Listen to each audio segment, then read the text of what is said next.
Hello, everyone, and welcome to episode 120 of Through the Years, the podcast that reviews Ring of Honor show by show from the beginning. My name is Trevor Dane, joined as always by the co-pilot, Matt Forrestine, and also on this plane today one more time because we're back in Cleveland. You might know him from the other Ring of Honor podcast, an honorable mention. He is one half of that show, Jeff Schwartz. Hey, how you doing? Hello. Hey now. Glad to be here. Glad to be Rest back. in peace, Ralph. Yeah, I'm so sorry you brought that up so fast because I was gonna mention something about Ralph at the end of the show, but yeah, rest in peace, Ralph. Make sure you go see a doctor, people. Yeah. Matt, at least from talking to Trevor, I think he's kind of neurotic like me, so I think he does see doctors, and I do too. So yeah, I agree with that advice. I could tell stories, but how about we enjoy a nice, delightful episode of Through the Years. As always on the show, we covered the news that between the last Ring of Honor show and the timeline and this one, and I got a couple interesting little nuggets here. The first thing is, this was like in the timeline where this came out, but I've always remembered this little factoid, so we'll go to the Wrestling Observer. Meltzer would write, in an interview with Slam Wrestling, Bryan Danielson said he would love to join the Peace Corps. Quote, I love wrestling and it is a great sport, but I also want to help people with my life, he said. There are a lot of people out there who need support and aren't getting it from a lot of places. I may not change the world, but it will make me feel a little bit better. He said he applied in 2005 but wasn't accepted without a college degree. He said he's taking classes online right now and feels once he gets his degree, it will be easier to get in. So yeah, this was like, there are so many very conceivable timelines, alternate timelines where Bryan Danielson quit wrestling early, because I think in 2004 there was that whole thing where he was one of the wrestlers kind of having like this crisis of, you know, is this all the opportunities I'm gonna get? Maybe I should get out of wrestling. There was that thing I think he wrote in his book even where like in 2004, if they had just the money or like opportunity had been a little bit better, he would have just stayed doing those like little tourist shows in the UK and Europe.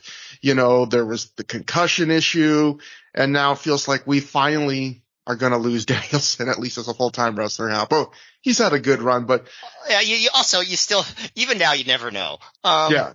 But, I remember the Peace Corps thing, and I remember thinking, cause like this was like right after I finished college, and I remember, having some people I went to school with who were talking about the Peace Corps, and I remember it was considered extremely competitive and hard to get.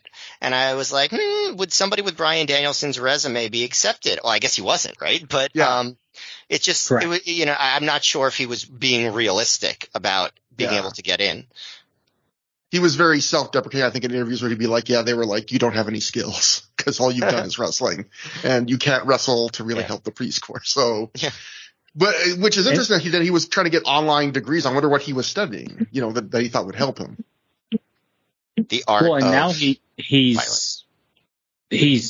disciplining people. He's out finding people. He's the authority. Maybe he was getting an MBA back then, and now he's a real business leader in his. Although I know some people that are kind of doubtful that the finding thing is that it's exactly as who knows. Yeah, I mean, we got Boss right? Bryan now. Who knows? I'm also not Boss Bryan. I like it. I'm not going to immediately assume the negative interpretation of Danielson. I mean, I'm not saying I refuse to believe it, but I'm not going to automatically jump to that conclusion because I have a lot of respect for him, as you can tell from the podcast. So, well, he's the greatest ever. He's the greatest wrestler of all time. There's possibly feels like it. Yeah, I don't think there's an argument that can be made. I really don't. Well, this next little story we got is a perfect transition because it's a perfect marriage of Bryan Danielson talk and having one half of the great and honorable mention podcast on, because this combines both. You'll see in a second. Going back to the Observer, the craziest ROH title defense in history will be on September 30th on an NAW Pro Show in Bridgeport, Connecticut. I mean, NWA. I don't know. I was dyslexic. ANW. Yeah. Root beer. With Bryan Danielson facing Kamala. So why there's and then the PW Torch would add afterwards, Kamala defeated ROH World Champion Bryan Danielson via disqualification on September 30th in Bridgeport, Connecticut. So, why this is an honorable mention connection is if you fans want to watch this crazy match online, it's been uploaded to YouTube for free by an honorable mention. So if you will, I was reminded that when I Googled it the other day, I didn't have time to watch it, but I was just wondering, like, is this available for free online? It's like, oh yeah, they uploaded it. What nice guys. And another fun fact, anyone that wants to watch this match, Prince Nana is the ref.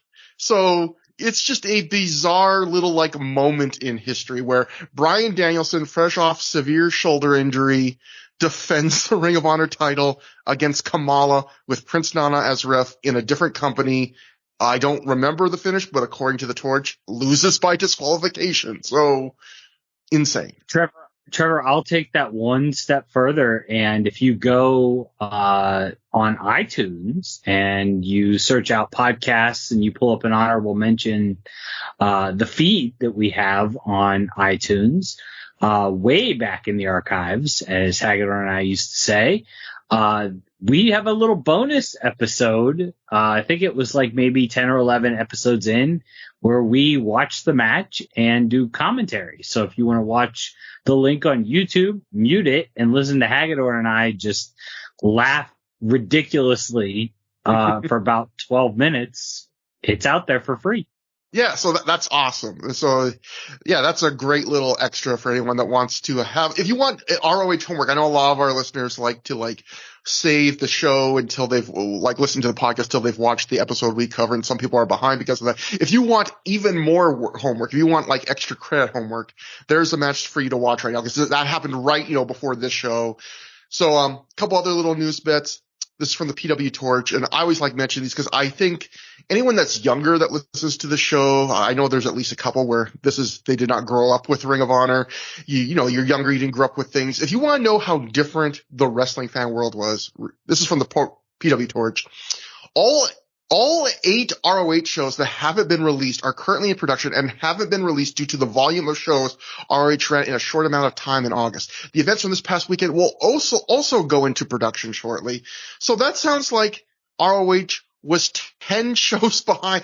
Nowadays, people get mad about it takes months and months for a PWG show to come out. But this was Ring of Honor was a company that ran kind of a sequentially, where they were storylines that went and evolved from the show to show. It was episodic, yeah. Yeah, and this was a company where people are so used to now you gotta watch, you're able to watch everything live or at worst the next day. If you were a Ring of Honor fan back then, you would have stretches like this where there would be literally 8 shows that you were wow, I know what's happened to all these. I want to see at least some of them. I can't even buy them right now, let alone then have to wait the weeks for them to arrive. In some ways, following ROH back then was almost like following an e-fed that was created in a wrestling simulator because you would just watch these text-based descriptions of the shows and have to imagine them for weeks or months until you actually got to see them. Yeah. So, and then let's close with this. It's a little bit longer. And I would debate if I was even going to read this, but I think it's worth it because you kind of get a couple things. So this was a Bruce Mitchell Pro Wrestling Torch column. And it's kind of interesting just because he rarely talked about Ring of Honor, so it was interesting to hear him give some accolades. But also, I'm going to be honest, the real reason is because he makes a key mistake here and then he has to apologize for it the next week. Listeners, sharp-eared listeners. So you just want to dunk on him, basically. No, I mean, see if you can spot the mistake. This is Bruce Mitchell's column.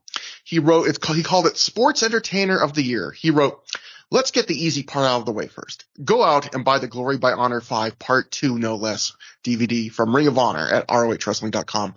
It's a great show.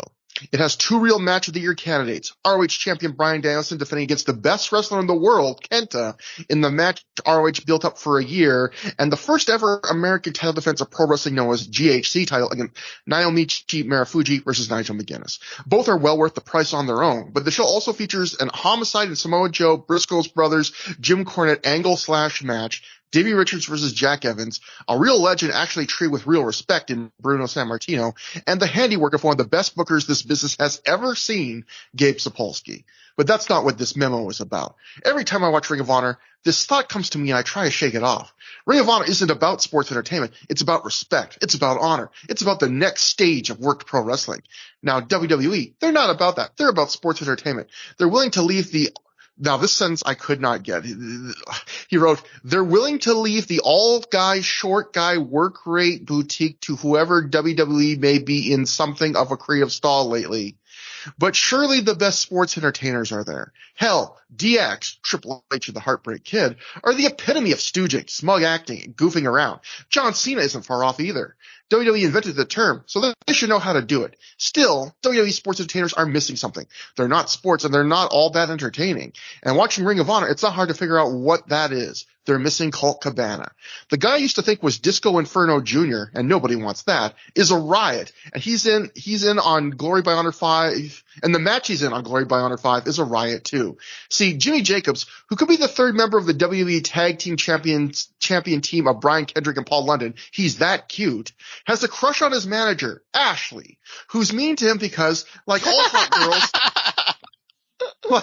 girls, she's mean to guys who have crushes on her. I think I mentioned the brilliant music video in a previous memo.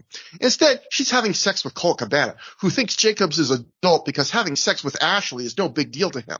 This little stable has Yeah, it keeps going. This little stable has a big match on this big show, a match that Ashley really wants to win. And the odds of that happening are in her favor, since the match is Jacobs versus Cabana versus Christopher Daniels. Did I mention that Jimmy caught Ashley in the shower with Colt? Of course, it's all completely ridiculous, and there's nobody much to root for, but you haven't lived until you've seen Cabana set up poor eager Jacobs for humiliation in team-up spot after team-up spot in this match. Cabana has one of the most expressive faces in wrestling, a real sense of comedic timing, and the guy can work too. Witness his feud earlier in the year with Ring of Honor's Stone Cold Homicide, as brutal and well worked a program as any this year. I mean, this is a guy who gets wrestling fans to sing along to Barry Manilow. Some wrestling fans, not me. He's the best sports entertainer in the game. He even earlier this year did some work for WWE. There was ECW on Halloween, where he played a fairy or some damn thing to Paul Heyman's gorilla at ringside. Better than that, and I know what you're thinking, what could be better than that, was Cabana on Raw squash duty several months ago, where he somehow managed to keep his face off camera the entire match so as not to ruin the illusion for his ROH fans. Colt Cabana could be working SmackDown, teaming up with Jimmy Yang, or he could be leading a new legion of stooges against DX now that the Spirit Squad is done on Raw, or he could be a TV preacher trying to lead the pious Sting astray on TNA Impact, except he doesn't have the body WWE likes. Thank goodness also Jewish, but yeah, exactly. I was like, thank goodness the company has so many overacts of promising prospects in the pipeline, or they would really be missing a bet with this guy. His prospects aside, this year, Colt Cabana is the sports entertainer of the year. And then if you thought there was going to be a correction, yes, this was Bruce Mitchell the very next week. I wonder if Ring of Honor's Lacey thinks I'm an idiot after my brain-dead references to her in last week's memo as Ashley. Actually, this one I don't wonder. I'm sorry, Lacey, but I'm not running you a song to show it, since that didn't seem to work out so well for Jimmy Jacobs. So, do you think that Bruce, like, in his life had a crush on somebody named Ashley at the time, and he just kept, like, doing a Freudian slip repeatedly over and over and over again? Also, doesn't Wade Keller edit The Torch? Yeah, I mean, maybe, who knows if he caught it, but I mean, yeah, it was interesting. Like, I did like, Matt, sometimes we've talked on the show about like stuff like Dave Meltzer he treated indie wrestling with a little more distaste, like a little more of a stigma, and how he's kind of been in the process of evolving over the course of the podcast. Like, I feel like this was a nice moment for Bruce Mitchell too. So I'm actually giving him some credit, Matt, where like, cause I do remember early on he called Colt Cabana out for being like a Disco Inferno ripoff. I was like, how much of Disco Inferno Colt Cabana do you really have seen? And credit to him here, he openly admits like, hey, I call this guy Disco Inferno Jr. I was wrong.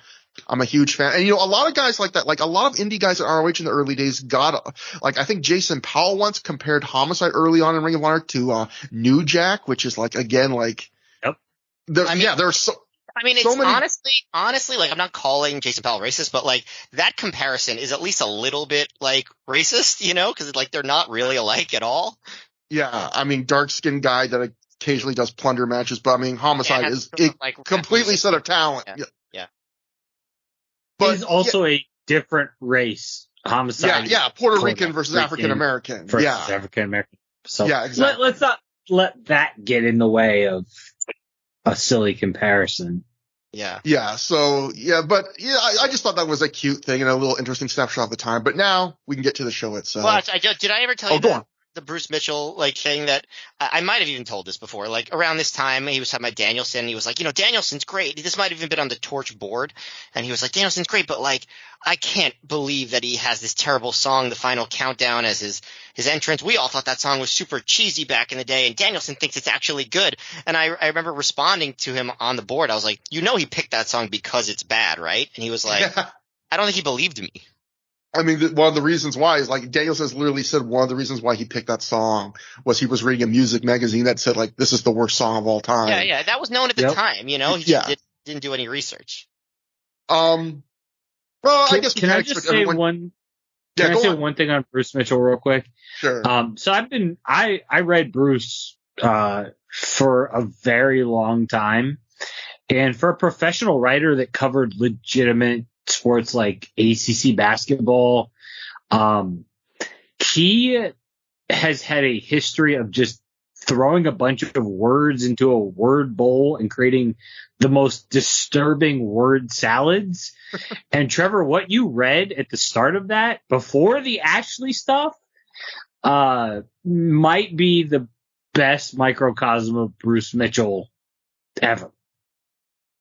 I think Bruce, like, I have mixed feelings about Bruce. Like, I think Bruce was an important writer in the 90s, especially, I was definitely a fan of his. Like, I like the polemic style. Like, sometimes he'd be too cynical, but like, I liked that because some people, I mean, especially now, but some people in wrestling media were just not cynical enough, Yeah, exactly. Yeah, we could use a little more Bruce Mitchell in wrestling today. Although Bruce Mitchell at times was too, as you kind of just alluded to, Matt, was too Bruce Mitchell. I think even for Bruce Mitchell, it's probably one of the major reasons he's vanished, because he, like Matt said, he was often, sometimes at least, cynical to an extreme fault. But at the same time, sometimes, especially in wrestling, cynicism was sorely needed. But also the first wrestling podcast I ever really listened to, and I don't even know if it was called a podcast at the time, was the Bruce Mitchell audio show, where every Friday Bruce and Wade would upload like a 1 to 2 hour discussion of the week. And this was like going back to like 2004 or early 2005, like I was listening, predated Joe versus the World. Like it was that got me into wrestling podcasts. I was so excited to listen to that every week because and obviously Meltzer was doing the radio show, but this was just like pre-recorded, no ads, like to talk about whatever. It was much better than what Wrestling Observer Live had become at that point, which was, so many ads and breaks and stuff. Yeah, I remember for a time, nowadays you got just this buffet of choices, of which we are just one. Back then, I remember like my main staples, and I think, you had way fewer options, was like Bruce and Wade, and like the early Bryan and Vinny shows, like that kind of stuff, Yeah, and I think the Bruce shows predated the Figure 4 audio by at least a few months. Yeah. So that brings us to Survival of the Fittest, 2006. It took place October 6th, 2006. That's a lot of sixes, at Grace Armory in Cleveland, Ohio, in front of a reported crowd of 375 fans. This would be the last show. This would be the show that killed Cleveland, because Ring of Honor would not come back here for a couple of years. We'll get to that into a second. There's actually a bunch of reporting I got here about the fallout from this. So we'll go to the Observer first. Dave wrote, Ring of Honor had one of the worst weekends box office wise in history this past weekend for a number of reasons. The October 6th show in Cleveland drew 375 fans for the annual Survival of the Fittest show. After several attempts in the market, Gabe Sapolsky said, that's it. They've never drawn well in Cleveland and they aren't going back. And then we'll go to the Pro Wrestling Torch. ROH dropped the Cleveland market because attendance wasn't growing and merchandise sales were low. Despite drawing 400 at Ring of Honor's last event in Dayton, Ohio, ROH management still considers Dayton a strong market.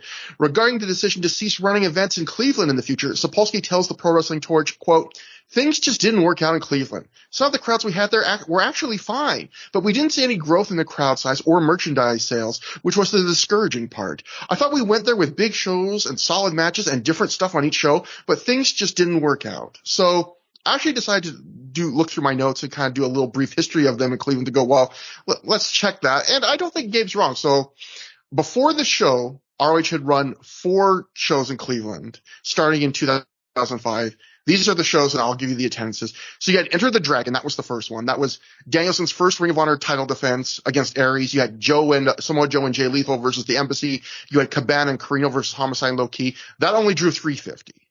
Then the next show in Cleveland, you had Dissension. That had Danielson versus AJ Styles for the title. You had Aries and Strong versus Whitmer and Jacobs for the tag titles. You had Seidel versus Daniels for the first time, I think. That drew 550, which is actually by 2006 Ring of Honor standards, a pretty good crowd. Then you had Weekend of Champions Night 2. You had Danielson versus McGuinness for the first time, title versus title. You had Aries and Strong versus the Embassy for the tag belts. You had BJ Whitmer versus Super Dragon. You had Daniels versus Seidel again. And then that actually, I think that's, in my opinion, like the best card of any time they've had in Cleveland. That actually went down to 450. And then they had Generation Now, which was Danielson versus Nigel for the world title again. Christopher Daniels versus Christian Cage in Christian's second and final ROH match. And then you had the Generation Next Farewell 8-man tag where they faced 4 up-and-comers. That drew 500. And then you get to tonight, and they're down to 375. So I have to imagine, a couple of those attendances, like Gabe said, are not bad, but he probably looked at 375 and just went, whatever. ROH would run Cleveland again one more time in its history. That would be August 2008, almost 2 years after the show, and just a couple months before Gabe got fired. So maybe this was in their desperation, like we gotta get fans somehow thing. And that show only drew 400 fans. I believe that show is headlined by Nigel versus El Generico for the world title. But yeah, I definitely think that the best 2 shows were the April 06 and the July 06 shows. And I don't know. I mean, Survival of the Fittest, I don't think was ever, and it's funny because like we're saying this now is AEW's version of ROH is doing a Survival of the Fittest for the first time, but it was never that great of a gimmick, like I don't remember anyone being like, yeah, man, I can't wait for Survival of the Fittest next year, so it doesn't shock me that it wasn't a big draw. Maybe if you want to, I mean, I guess he wasn't that interested in saving Cleveland, but if you tried one more time with like an actually big card, you never know what could have happened. Jeff, I want to get your thoughts in a second. That Matt, that leads me to my one last news note before we get to the show, and I'm going to ask Jeff for some thoughts. But that dovetails in perfectly because this is the PW Insiders report. They wrote, ROH announced that their return to Cleveland would feature the 2006 version of Survival of the Fittest. The original plan was to retire the gimmick for this year, but the company decided they needed something special to return to Cleveland with in Ohio. Plus, there was a loud outpouring of fan support on ROH's website for it to return when PWInsider.com previously reported ROH's plans to not use the match this year. So apparently, Jeff, I mean, you were big on the message board. Did you remember popular demand bringing back Survival of the Fittest? Because according to this, Ring of Honor was kind of momentarily designed like, let's just shelve this. In fact, they do shelve it eventually, but they bring it back for this year. They do it for 2007 at least. I know that. And also, what are your thoughts just about like the Cleveland market, seeing as how, close to home, we're at these shows. Like, what do you think about, like, did you go this and go, yeah, we're not long for the world here? So I knew that this show was going to draw poorly, just based on the date. This is right in the, heart of high school football rivalry week. The first week of October, Fridays and Saturdays here in Ohio, we generally have our second biggest rivalries for high school football that week every year. And it's been that way for as long as I've been alive. So probably much further back. I don't think people realize, but Northeast Ohio and Cleveland in particular, is a lot like Texas, where high school football is just as important as the NFL and Ohio State Buckeye football. So if you look at the dates Cleveland got Ring of Honor shows, there wasn't a whole lot of thought put into it. The January show, that's fine because there's not a lot going on. I seem to recall maybe the Cavs were at home And I know we talked about it when we covered Dissension, but, that it's the LeBron James era. So you're selling out 16,000 seats at a basketball game. But when you're running up against high school football, you don't just have basketball fans. You have people that are football fans going to their high schools for homecoming and rivalry week all over the state. So nobody's willing to really travel in for this show. I walked in there and I looked around and I said, all right, that's the end of that. All right. We had fun. I guess and mind you, I had been at the Manhattan Center the previous show, and in Connecticut the show before that with the tent for Glory by Honor. So, losing Cleveland sucked for sure, but it wasn't the end of the world for me, whereas it was, a huge disappointment to a lot of the non-traveling fans. Yeah. As far as Survival of the Fittest goes, I wanted to actually ask you guys, I feel like Survival of the Fittest was a late, decision that was made. I don't think, and I guess, we'll talk about the show itself at some point, but I don't feel like people knew Survival of the Fittest was coming, in August, when the Cleveland show was starting to form after, through Glory by Honor. I certainly can't place, and I went and looked in my files that I saved from show reports and things like that, and I don't see anything that tells me when Survival of the Fittest was even announced for this show. So it seems to me like it was well, we know the Midwest, Cleveland and Detroit are going to be pretty low attended shows. Detroit Motor City Madness was the next day. So maybe it was let's just throw a gimmick show on top of this, and then we can kind of crunch the roster a little bit. Yeah. They're also coming back to Dayton, which is not the same market. Dayton's a 4.5, 5 hour drive from Cleveland. So, you're looking at if you live in the middle, it's like a 2 hour drive either way. So that's, in that sense, you get some of the same fans. Yeah. Yeah. So, Columbus is about an hour from Dayton, hour and 10 minutes.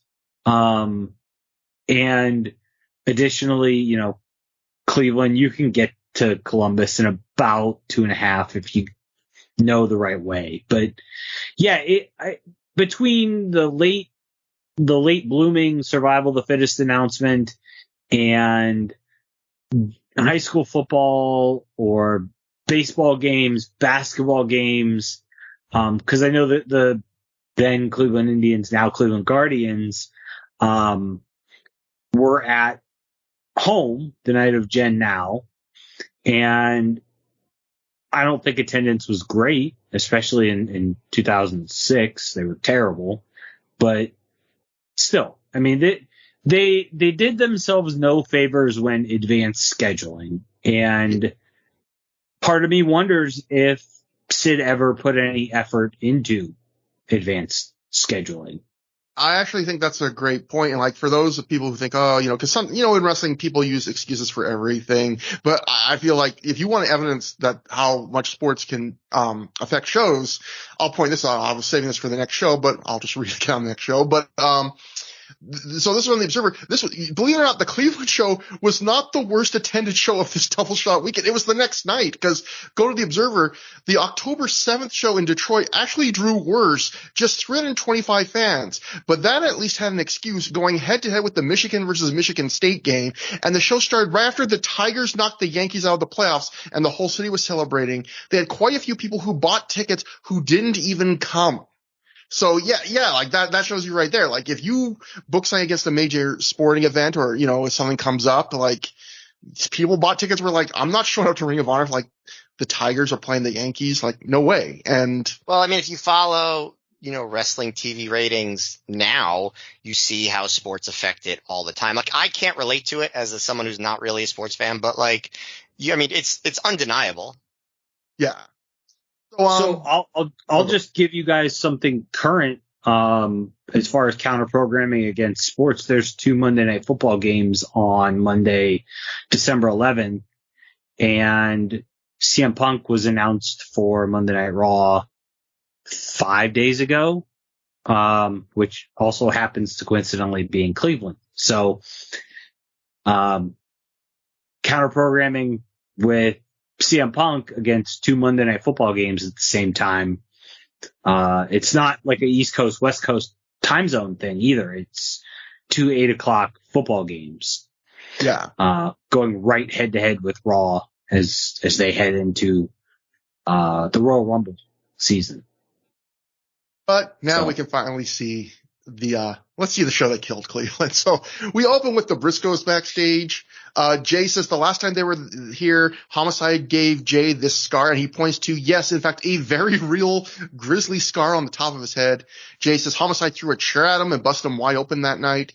He says tonight, though, they're going to run through him and Roderick Strong and prove that teamwork wins survival of the fittest. At this point, Jimmy Rave bursts in and interrupts, saying he knows the Briscoes have the Jim Cornette hookup. So, what's going on? He goes, what's going on since I returned from Japan? I went to Dragon Gate. Where's Prince Nana? Where's Sal Renaro? He needs the Briscoes to find out for him or tell him where Cornette is at. Mark instead just tells Jimmy to man up, and Jimmy just gets angry and leaves. So that continues a little storyline that will be going on through the night.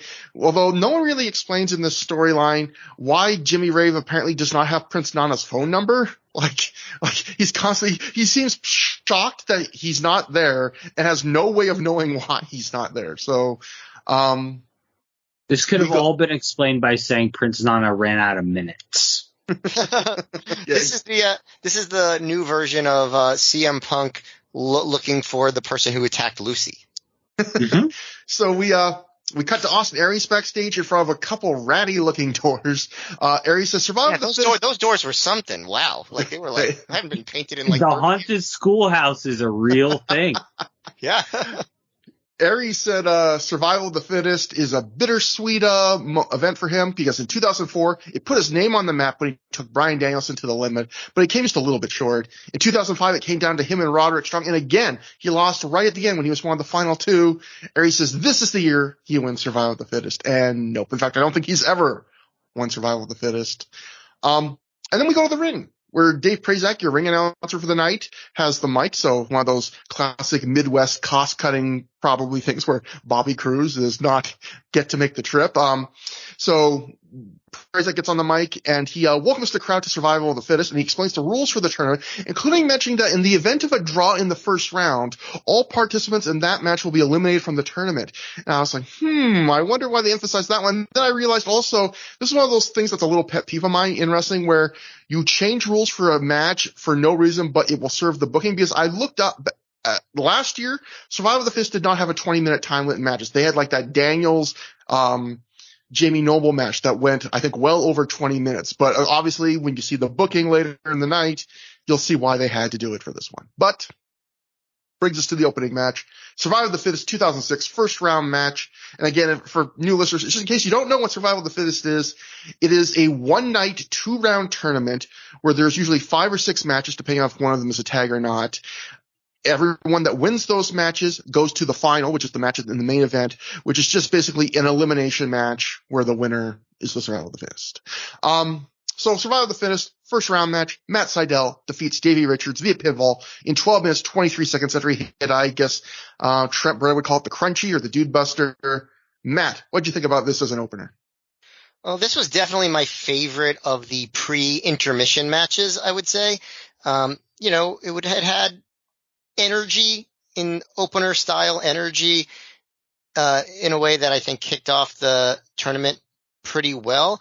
I still think it was like vaguely disappointing in that I think that these two could do even better if they really went all out. I think they were, Sydal at least was saving a little bit for later. But, I mean, I think they did basically what you wanted. They were athletic. It was two baby faces doing a baby face style opener. It lacked a little bit of heat, but it was substantial, like they did stuff. It wasn't like a super basic, completely forgettable match. Davey was very verbal in the beginning. He was like, he was asking the crowd if they're ready for him to kick some ass. And then he says, sorry, Matt, before he starts kicking him. So I think already Davey was a pretty unique character. I think he gets a bad rap in terms of being, like a lot of people do, in terms of being like just like dry and stiff. Mm-hmm. Like I think he had a personality. It was a little bit quirky. But Davey, it was what you expect. Davey did a lot of kicks, and Sydal did a lot of aerial stuff. At one point, he does a chop fake and then yells "sucker" before going to Davey's legs. He does a thing where Sydal goes for a leaping DDT off the top, but Davey catches him on his shoulders and gutbusters him and Liger bombs him, which was cool. Led to some organic dueling chants.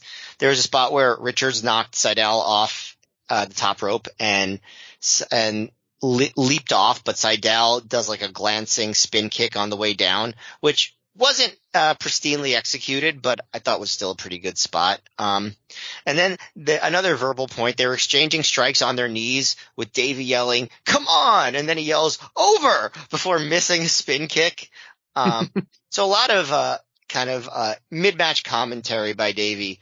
But I liked the match. I thought it was pretty good. I liked that Sydal got a clean, decisive win over Richards in the end. And I thought it, for all things considered, got the show off to a pretty solid start. Jeff, what do you think? So this is the perfect of this card. There were two options to open it, and I thought this was the better of the two matches. Match 2 on the main show, Delirious and Rave, was my other thought of what could have opened this and fit. There was a dark match allegedly before this that I have zero recall of. Hagedorn reminded me of it. Egotistico Fantastico and Hagedorn 1-on-1. Oh, that's a good catch. I didn't even have that in my notes. Yeah, it didn't come up. Huh. It's nowhere to be found in the Pro Fight database. Yeah. Cage Match doesn't have it. Hagedorn and I were just kind of going back and forth texting at like 2:00 this morning, and I mentioned I was doing the pod tonight, and he was like, I think that was the show I wrestled Egotistico Fantastico in the dark opener. There's more Hagedorn news later when we talk about the dark match that occurs after intermission. Yeah. But this show also has one other historical feature to it, DVD-wise, Trevor and Matt, that you guys may not know. This was the first Video Wire show. Yes, we mentioned that on the last episode. That's right. It was the first that they officially called it the Video Wire. So, things moving forward there. But as far as Sydal and Davey goes, I thought this was solid. It didn't strike me as being like the quality of match that these two could have had maybe 2 or 3 years down the road. Well, I guess Sydal was gone 3 years down the road, but in a year even. I think this kind of felt like two individuals that were sort of on the same page, but also still had some progress that needed to be made. Very clearly, I felt Davey Richards was ahead of Matt Sydal verbally. You talked about how Davey was so vocal throughout the entire match. That's what made this thing work to me. Even though Sydal gets the win, I really enjoy their dynamic, but I kind of felt like maybe two baby faces wasn't the right way to get a crowd into a show. I don't know, but solid enough. In a totally inoffensive match. I probably like this match like a little bit more than you guys. Not a ton, but I thought this was like a low good, like little opener. I was kind of surprised. This first off, Matt, I will agree with you. Like, I even wrote my notes. This is the battle of guys that like to be mouthy smartasses in the ring. I wrote in this match alone, Seidel complains that a 2 count was more like 1.5, which is just such a ridiculous, petulant thing for a baby face to say. Well, it reminded me of when Collier yelled at the referee in England because the referee was like 2, 1, and the ref was like, and Collier was like, that was 2. It's like, what's the difference? Yeah, like it doesn't matter. Davey at one point, he chastises Seidel for pulling his hair and he goes, hey, you're not a bad guy. And again, like you were saying, Matt, like Davey did always have a personality, like a real smartass. And then like you said, where Davey's openly apologizing to Matt before he starts kicking him. But yeah, I thought this was like a good little opener. I feel like there are usually 2 schools of good openers, whether it's either like a balls to the wall show stealer of a match or something that's maybe actually pretty kind of tonally light, where it's, maybe a lot of comedy and character work, but there's not much action, so it's easy for the rest of the show to follow. And sometimes I forget you could have a third way, which is a match like this, which to me, I would say, this match starts a little slow and it builds into an exciting match that does enough to like satisfy you and it doesn't make you feel cheated. And I feel like that's a pretty tough goal to hit because like clearly this is a match that these 2 main evented. They could have done more, could have gone bigger, could have gone longer. But yet I didn't get the feeling watching this match that I often get in undercard matches where they're really holding back in that way. Like this wasn't there are matches I watch in the undercards where it feels like they're doing what they would do in like their 5-star main event attempt match, but they're like pumping the brakes every 30 seconds. I didn't really feel that here. I felt more like they were aiming to do like a 3 to a 3.25 star match, and they hit the bullseye. Like it didn't feel like they were trying to do a match that was any better or worse than what they did. Seidel does his usual stuff. Davey does his. I think Seidel did a really good job of selling Davey's kicks, and I think the amount that Davey brutalized Matt actually started to bring out just like a little bit more out of Seidel than you normally see in terms of like intensity. I don't want to oversell it, but he was trying to fire back with like slaps and stuff that you usually don't see from Seidel. And so overall, I would say this was like instantly forgettable, but absolutely enjoyable in the moment. And, also, this was the first thing you'll notice, the first match, so you'll notice that Seidel dives to the hardwood floor, which, one of those indie things where this night, there was no padding on the floor, it's just a hardwood floor. So any dive we reference tonight, it's happening to, pretty unforgiving environment. But and it was the most disgusting, dirty floor in all of Cleveland. Oh God. Like, That's saying a lot. I don't want to demean the Gray's Armory because it is a historic venue, meaning that it will never get torn down. It's a historical landmark in the state of Ohio, but that floor, I don't know if it ever saw a broom or a mop or anything. It's just, I vividly remember it. It was just gross. It's funny, like, there's been a lot of discourse lately about like cutting and bleeding and wrestling with the Hangman Page Swerve Strickland match. And it's funny, like when I see wrestlers get cut a lot of times, especially when I'm watching indie wrestling, like a lot of times my main concern isn't like, oh, the cuts, how barbaric. It's now they're rolling on like the most dirty, germ-ridden, staff-filled surfaces ever. Yeah, with open wounds. When I watch like deathmatch clips, because I really don't tend to watch the full matches, like I don't know how those people aren't fighting off deadly infections all the time. Like it seems just so unsanitary to me. I mean, I'm a germaphobe as it is, but it seems so unsanitary. Like you could cut my arm. Matt, I'm right there with you. Yeah. Yeah. I like you could like cutting my arm to me is 1/10 as scary as having like an open cut touching the 2003 IWA Mid-South like canvas. Like to me, that's way worse, like cut me more so I don't have to touch that if that's the trade. So, that brings us to the next Survival of the Fittest match, first round match. Delirious defeated Jimmy Rave, escorted to the ring by Daisy Hayes. So, via submission in 10 minutes, 22 seconds when he made him tap out to the Cobra stretch. So yeah, Rave was in this weird transition period in his career at this point because Nana was gone, but he still came out to the embassy theme. Daisy Hayes was still in his corner. He still got showered in toilet paper, but he's not the Jimmy Rave we'll see in a couple of months. He's not the Jimmy Rave, of a month or two before.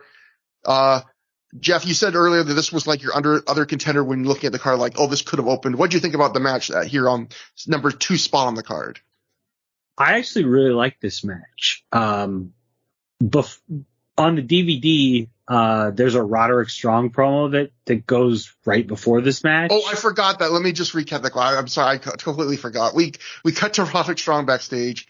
He says at Survival of the Fittest 2005, he came into that show fresh off a big win over Matt Hardy, but he needed something else to get him over the top, and it was winning that tournament. He says he and Aries haven't forgotten about the Kings of Wrestling and the tag team titles, but tonight he needs the momentum of becoming a 2-time Survival of the Fittest champion. So it was refreshing to see Roderick's neck.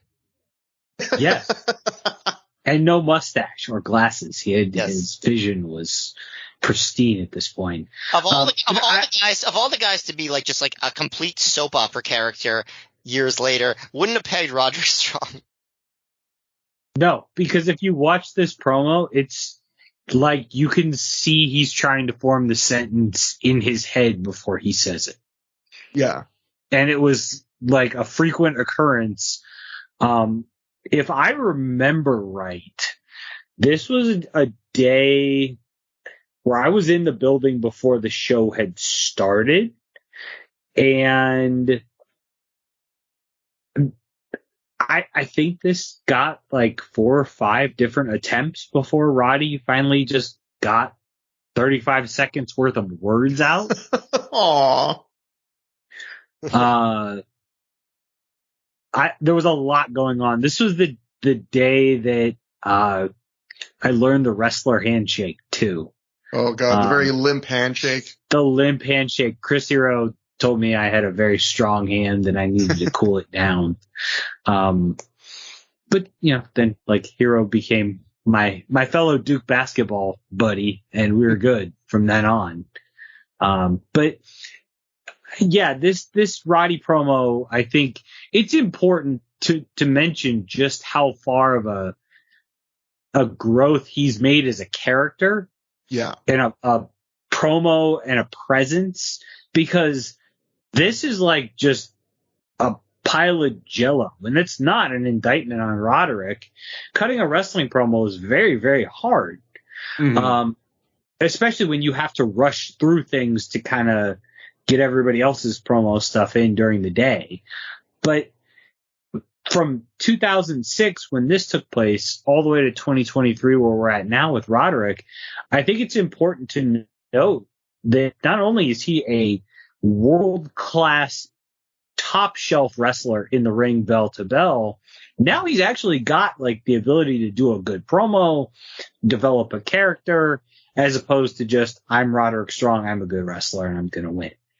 Yeah, because even like 10 years later, I think he had gotten to the point where he was like not a good promo, but like passable. And I think people, if you just watch them, then you go, oh, yeah, he's not a very good promo. But I would tell people like, look at this era where he was honestly like one of the worst promos on the indie scene, and like realize how much work he put in just to get to like passable. And now, yeah, like for whatever you think about that gimmick today, the AEW gimmick, it's the most charismatic and comfortable he's ever been on the mic in his whole career. And like, this is clearly a guy who worked really hard to slowly rise up from like absolutely, if you watch this era, one of the most uncomfortable promos in the promotion. Yeah. Roddy to me, deserves so much credit for a guy that has never been complacent in anything or any aspect of his professional wrestling presentation. He is 9 times out of 10 the hardest worker in the room, and I think he would probably fight me for not telling him 10 out of 10 times. But yeah, I wanted to circle back and give Roddy his flowers there, because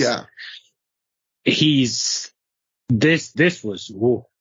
Yeah. And for those, like, you might not know from the recap, but like for those who have not seen Roddy promos from this era, it's not always what he said. It's just a matter of he's very stiff and awkward, and it just, like he's a wrestler like some of the great wrestlers where in the ring he makes things look effortless. His promos in this era were the opposite, where you could tell it's taking like every brain cell he has just to do a very awkward promo. Like as easy as he made wrestling look, he made doing these promos look very hard, which I'm sure they were at this time, because he was not a natural at them. And off camera, he was somebody that was like the light of the room because he was always laughing and joking and, you know, messing around and just being one of the guys. But that red light comes on and it's like 90% of his personality just fades to black and he can't get the words out. I read people saying similar about Dean Malenko, right? Like he had this, apparently Dean Malenko has this wicked sense of humor and stuff, but like you would never know it. Like watching him. Dean's the funniest person I've ever been around in wrestling. Hands down. There are just some people that for some reason, like you just said, when that light goes on, their personality changes or they just can't transmit it to an audience. But like, yeah, you turn the camera off. They're like the most fun, charismatic people. Yep. So we're on to qualifier 2 with Jimmy Rave, who's looking for Prince Nana and a direction, and Delirious. And I like this match a lot, actually. I've been very critical of Delirious as a wrestler for doing the same shtick over and over again. And I kind of compare him to the Ultimate Warrior in the sense that it's very much a gimmick driven character, right? There's no layers to the Ultimate Warrior or to Delirious at this point. And Delirious would get layers when he would join Age of the Fall and start doing the Red Poison Delirious. But Delirious is coming off of what I felt was his best match in Ring of Honor with Adam Pearce at Glory by Honor. I thought it was his best match, better than the matches with Dragon. I just thought he and Pearce had this awesome connection together. And they were like total opposites, so it really worked. And I was optimistic about him and Jimmy Rave as well, and they delivered. But it's just the little things in this. Like when Jimmy Rave comes out, he like almost kind of trips coming out. Like he's just showing the emotions of like the stress of he can't find Prince Nana. He's, been having all these matches in Japan with Dragon Gate and, long tours. So physically he's beat up. So it's a little thing that he does, and it was intentional, that starts. So then, as the match goes, Rave tries Greetings from Ghana. Delirious does the big over the top backdrop out of it, which I thought was a highlight to me because I always like when there's like counter move and it's so over the top that it's not necessarily like a super athletic visual thing. It's like the reaction from the crowd should make the spot mean more, if that makes any sense. Yeah. The one thing that I felt was a negative was Rave tapping out in this. Like he's just come back from Dragon Gate, and as soon as Delirious wins this match, in my head I'm thinking to myself, oh, Gabe is going to have Seidel and Delirious close this show out. And I just kind of shrunk in my seat from that point on. And that's not an indictment on Delirious or Matt Seidel. It's just, it wasn't really what I wanted. Yeah. I like this match, I think, less than you. I would call this a very average match to my mind. This felt like a real, one of these guys is going all the way in the tournament, so let's give him an easy match in the first round kind of match. It's kind of tame, I would say, even by Jimmy Rave standards. We get Delirious running around the ring, Jimmy bailing to the outside, multiple Rave abdominal stretches. It's only 10 minutes long. The crowd's pretty quiet for it, I would say. Like they're happy to see both guys make their entrances, and they pop for the finish when Delirious wins. But in the middle, they're pretty quiet. And it's all capped off with like one of those weird finishes where Rave is really dominating and then Delirious wins kind of out of nowhere, but not in like a flash pin kind of way, but like just all of a sudden, Rave's controlling. Delirious does a drop toe hold, a running knee, and then puts on a submission and it's over. And I thought, oh, that's kind of abrupt the way they were setting that up. It doesn't really build to something. I wouldn't say this was like a snooze of a match, but I wouldn't put it too far above a snooze either. To me, the most memorable part of the match was Delirious grabbing a fan's side that said Rave will win, and he tore it up and ate it during the match. So props to, very rarely do Ring of Honor fans bring signs to the shows in this era, and especially someone that bring a Jimmy Rave will win sign. So credit to that fan. Matt, what'd you think about the show? The match. Yeah, I definitely thought this was one of the first times of the night where I thought that the lack of crowd reaction hurt the match. I think it hurt the energy of the wrestlers a bit. And I couldn't tell if Rave seeming a little bit lost in the gimmick without Nana was intentional, or if it was he was actually kind of lost in the gimmick without Nana, and that's why they changed the gimmick. I thought just the act just felt like it was missing something. And obviously there had been shows over the Embassy's era where just Nana wasn't there for whatever reason. Yeah. But I just Daisy Hayes was good in the ringside, and she got her shots in, but without Nana there, it just didn't quite feel the same way. I did appreciate that Rave didn't start the match immediately by stalling. It kind of was something different. Although I did notice that every single match on this show started the same exact way with that kind of like slow basic mat work, including the main event even. Mm-hmm. Not a ton of variety of wrestling styles on this show. But I thought the work was fine, but I thought it just lacked something, lacked some kind of energy, lacked some kind of heat. And I think maybe it was even too long given that, not that it was such a long match, but maybe if it was like 5 minutes shorter, you wouldn't have noticed that sort of lethargy that you sort of got, in a way that you might not expect from these guys. So I thought it was a solidly worked match, but still didn't really do much for me personally. So I think as well, just one other thing on Nana being completely wrapped up. The idea that not only is Nana not here, Sauronaro is not here either. And, Jimmy is doing a quick match with Delirious, and there's a lot of character work from Delirious. But a lot of what made Jimmy so great was being that cowering heel. And if he has nobody to really cower to, not to dissent from Daisy Hayes at ringside, but it's a little different if they had played that up more. And she was like the enforcer of the Embassy more so than anything. So it just, I don't know. I think just from a wrestling character polar opposite standpoint, I liked the match. But yeah, the deficiencies that were there, they were not hit. No, that's a good point too. Because something I learned from an honorable mention, Jimmy Rave's interviews on that is like he was really into the idea of having a large stable of like people you could kind of use in the matches. He always made sure that like everyone had an involvement. So I imagine all of a sudden not having Sal Bernard here for this week and not having Nana there, it's like you're losing a bunch of your toys, right? Yep.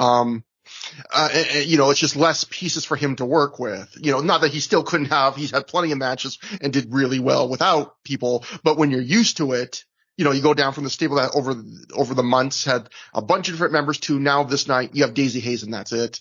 Yeah, I imagine that would be a kind of a shock. But that brings us to their next Survival of the Fittest first round match.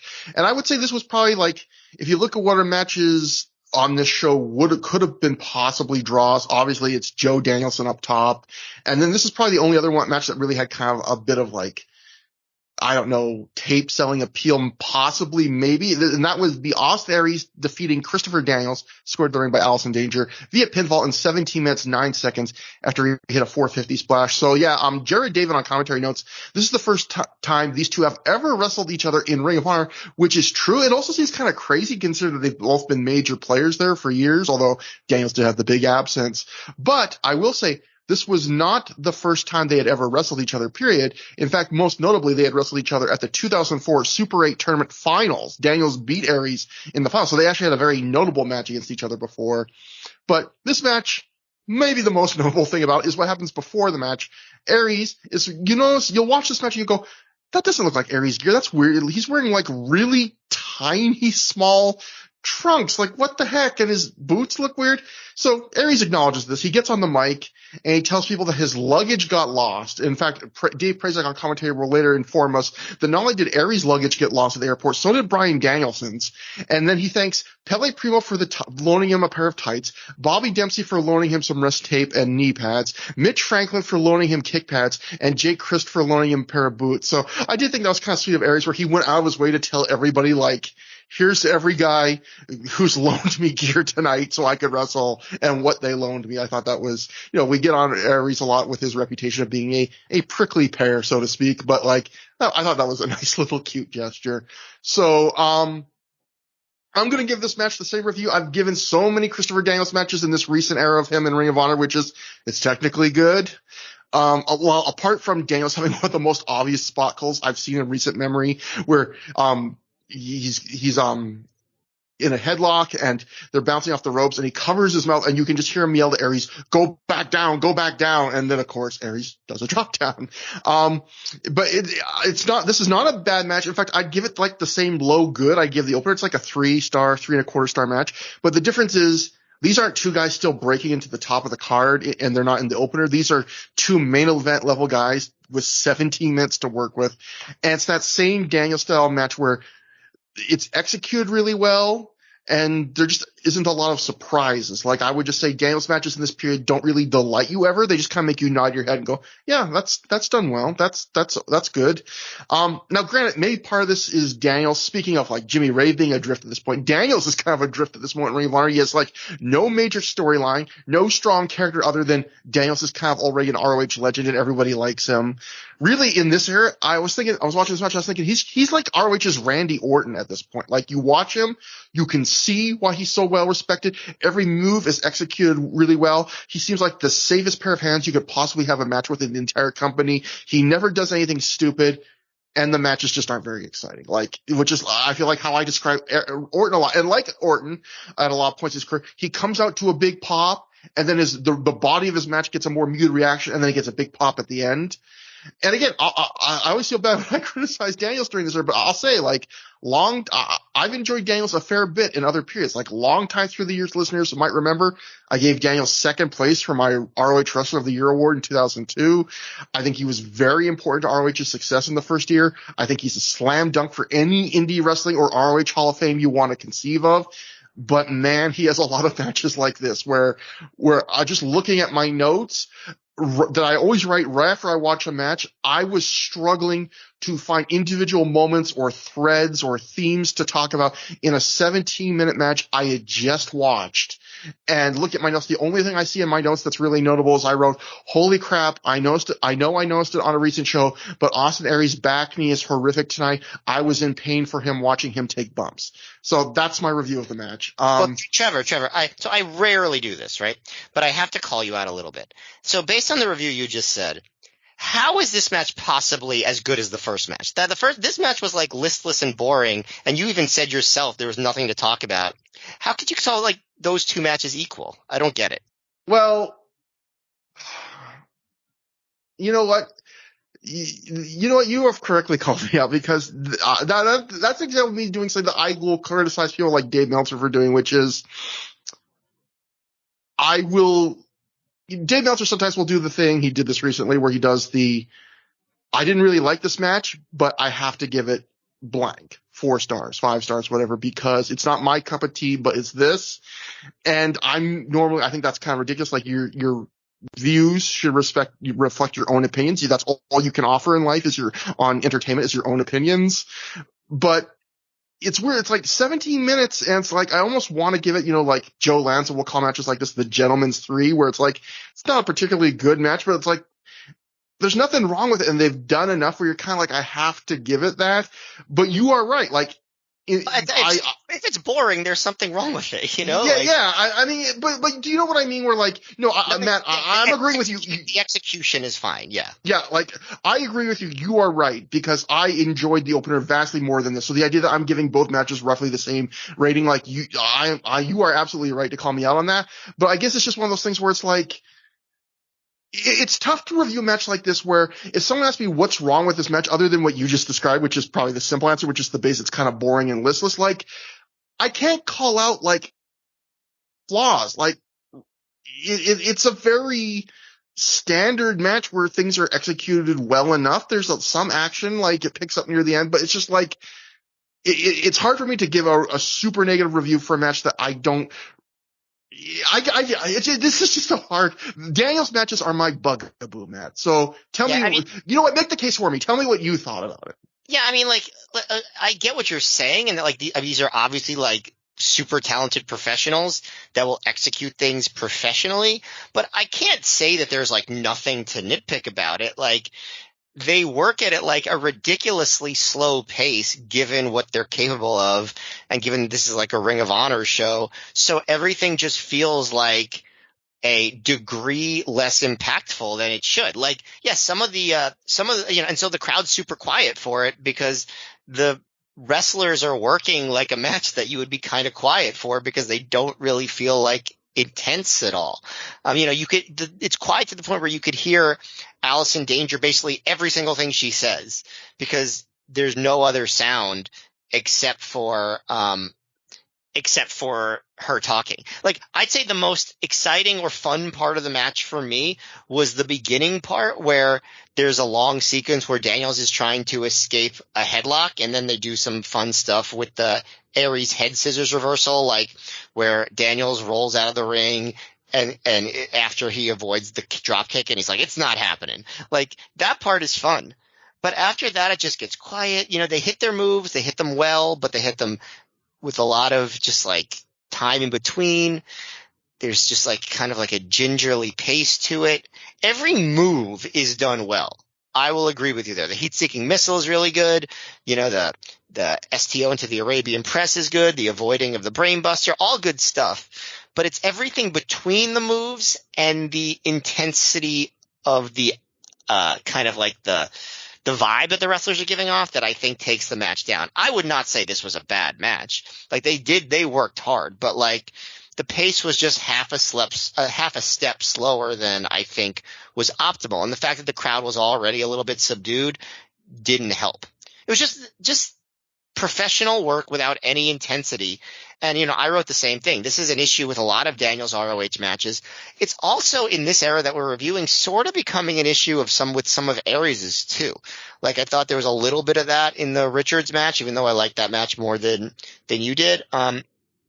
But even in that tag match where he lost to the Kings of Wrestling, I thought there was a little bit of a lack of what he, you know, that kind of that pop that Aries kind of made himself distinguished by.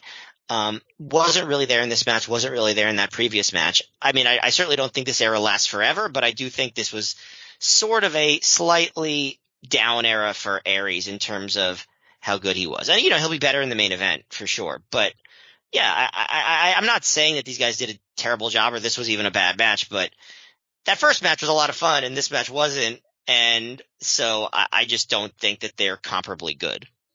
Jeff, are we being too hard on this? What do you think? I hated this match. Oh my God. I went back because when we talked about doing this podcast, I said to myself, okay, Self, you have like 3 weeks that are just full of important family stuff and, you know, some work stuff, and you know, you need to like block out a time to watch this show because we've appreciated it very much. Yes.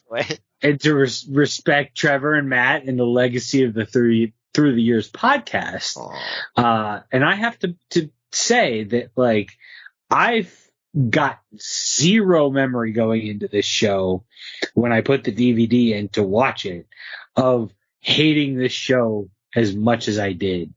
And this match is the perfect example of indicting this entire show from the opening of the DVD to the close of the DVD. This was 17 plus minutes of two very good wrestlers having a boring, emotionless, through the routine match. There was nothing to grab onto and say, I love this. I'm super excited. Like the idea in 2006 of Aries versus Daniels, that's a DVD selling match. This match, you watch it, I would return the DVD. Yeah, if you bought the DVD to see this, you'd be pretty pissed. Yeah. And even sitting there live, like, I looked at some of my notes that I would take, that I would write them out as soon as I would either go home or I'd be in the car going to the next show. I did not like this match, and I thought both of these guys went entirely too long. I really don't understand a lot of the pairings on this show, and this is one that I feel like they just threw two names on the show hoping that they'd have like a banger match that people could attach onto, and they did not deliver. And you know, Trevor, you mentioned Aries' back knee. He could have just rolled on the floor and probably cleaned himself up a little bit. But this was just not a good wrestling match. Yeah. It felt like guys going through the motions and doing all their hits. Daniels doing the STO and the Koji clutch, and Aries doing the corner drop kick and the crucifix bomb. Or not the crucifix bomb, but like his it was a crucifix bomb. Is that what he calls the thing? Yeah. With the corner drop kick, the combination there. And like the 450 even felt just kind of like, I'm gonna go up to the top and do this 450 that I always do. And this place was silent throughout the entire 1746. Yeah, this went. I mean, it went. It's one of the longest matches of the night, other than the main event and Danielson Joe. It's 1709. I got from Cage Match, but either way, it's over 17 minutes. They give him plenty of time to have a match here. That they did. So I agree with you guys. So in other words, good match. No, we now join Bryan Danielson backstage. He says he put Survival of the Fittest on the map in 2004 when he won the tournament and he made Austin Aries in a great match. He says Samoa Joe doesn't deserve a rematch against him after their 60-minute draw fight of the century, but it doesn't matter because even with all the injuries Bryan's currently going through, he's still going to kill the legacy and the myth of Samoa Joe tonight. And he says after he beats Joe tonight in this non-title match, Joe's not going to deserve another shot at the Ring of Honor World title. And then next comes out the Briscoes with Jim Cornette. Cornette grabs a mic and he points out one fan, I guess, who's heckling him, and he calls the fan living proof of what happens when the fetus doesn't get enough oxygen. Jim says, as commissioner, he had some comments prepared tonight. He was planning to make an announcement as Ring of Honor commissioner. And at this point, his mic cuts out for the first time. It'll happen numerous times during this promo. And, it cuts out for a second, and Cornette clearly is already annoyed by this. This is not the first Ring of Honor promo where his mic is cut out. Cornette bemoans that this is happening again, and he says, I'll fire the sound guy too. Cornette points out he heard a small smattering of boos when he count, which of course draws a much larger smattering of boos. And then he calls out two fans' hats, I guess again, fans who must be heckling him, saying, I shit in one and cover it up with the other one. Cornette tries recapping recent weeks and his mic cuts out again. At this point, he grabs ref Todd Sinclair. I felt bad for Todd, calls him Tubby, and then pulls him into the middle of the spot in the ring saying like that's the dead spot where when I'm walking, that seems to be where the mic cuts out. So you stand the dead spot so I won't walk in it, which is like such a demeaning thing to do to a human being, basically saying, I'm just using you like a paperweight. But I guess it is a pretty good heel move now that you think about it. Right? Yeah. Cornette talks about the New York fans turning on him at the recent show. Jim says he was standing in the corner of the building tonight watching all the matches, and people came up to him for autographs, but none of those fans came out to tell him that they were on Homicide's side or to say, screw you, Cornette. So he thinks a lot of the fans that are here in Ohio that are booing him are a bunch of ballless cowards. Jim says he didn't come to Cleveland to be disrespected, and then he does the old Cleveland, there's the mistake by the lake, Hackney line. And then says the last people the Indians beat is Custer. He says it's funny that they have the Rock and Roll Hall of Fame down the block when no rock star has come from Cleveland. At this point, I looked that up, and man, it's true. Like, there's really the Nine Inch Nails. Nine Inch Nails are from Cleveland. Well, yeah, but I was also like Filter, Tracy Chapman. It's a surprisingly short list. I was surprised. Well, if you go down I-77 to the fine city, the Hall of Fame city of Canton, Ohio, and you go to the street that I grew up on, 48th Street, Marilyn Manson grew up about 6 houses away from the house that I grew up in. So per capita, Canton's doing much better than Cleveland. I guess, yeah, dollars and cents. So at this point, Jim points out a few fans that like him. He leans out of the ring to try and shake the hand of one in the front row, and the guy tries to shake his hand, and they both realize that even with Jim leaning, they can't shake hands, like they can't reach, so he just gives up. And then Jim gets some applause at this point near the end of the promo, but then a shut the fuck up chant immediately follows, so that kind of shows you the mixed reaction he's getting. Jim talks about going back to his beloved Louisville, Kentucky, and he calls Cleveland a stinking backwater town. At this point, Cornette tells the Briscoes it's no longer him asking a favor. He's now ordering the Briscoes to injure Homicide in their match tonight, so he'll no longer be in shape to win the Ring of Honor World title at Final Battle. Cornette says Homicide will rue the day he spit in his face, and he promises that Homicide will become a dead man before December 23rd and Final Battle. Yeah, I don't know if you guys have thoughts on this problem. Matt and I have been talking recently about, like, Jim Cornette's promos definitely feels like, especially since he got on this heel turn, for me and Matt, at least on rewatch, it feels like they've been getting kind of, he's trying to get past his sell-by date here. Yeah. I mean, I think this one was probably better than the last two. Like, it had a little bit more pep and energy, but still, it's just like a broken record. It's just, I'm just so over it. And you could just tell, like, based on the heat for the matches after them, they kind of seem to kill the crowds. Yeah, it's just, it's funny because the build to the Cornette promos, like his heel turn was, in the newsletters was like, they're saying it's not going to be a typical heel turn. It's not going to be what you expect. It's not going to be a full heel turn. And even Cornette, I think one of those initial promos was like, you're expecting us to turn heel. Like, I really thought you'd think better of Ring of Honor that we do such a hackney thing. And it's like a few shows later, like, it's complete, whatever you think of this promo, complete boilerplate. Call down the local crowd. I told you that the first promo, right? Didn't I say that? Like, yeah. They were never going to try to do that. It would just be too complicated and it wouldn't have worked. Cause like, it's like, yes, I'm not against any babyface except the top babyface in the promotion and all of the, people that are associated with him, which includes Samoa Joe. So it's like, yes, he's going to be a heel, obviously. Yeah. But it's funny the way they sold it is like, in a way they did a disservice by selling it's like it's going to be different. It's going to, we're not going to salt your intelligence. It's going to be, unique. And then it's very much the heel guy running down every local town, talking about how he wishes he could go back to his home city with henchmen going after a top babyface. Like it's the exact thing they said it wasn't going to be. But anyway, that brings us to the match. Survival of the Fittest first round tag team match. So both winners of this match go on to the next round. The Briscoes of Jay and Mark with Jim Cornette in their corner defeat Homicide and Roderick Strong in 19 minutes, 50 seconds when Mark pinned Homicide after hitting him with Jim Cornette's tennis racket. According to the Torch, Roderick Strong actually injured his back in this match. I didn't notice it during the match. I didn't notice that until I checked for notes afterwards. He actually misses the next show because of that. Matt, what do you think about this as a match? Well, like I said, I think those promos killed the heat. It was very quiet right away.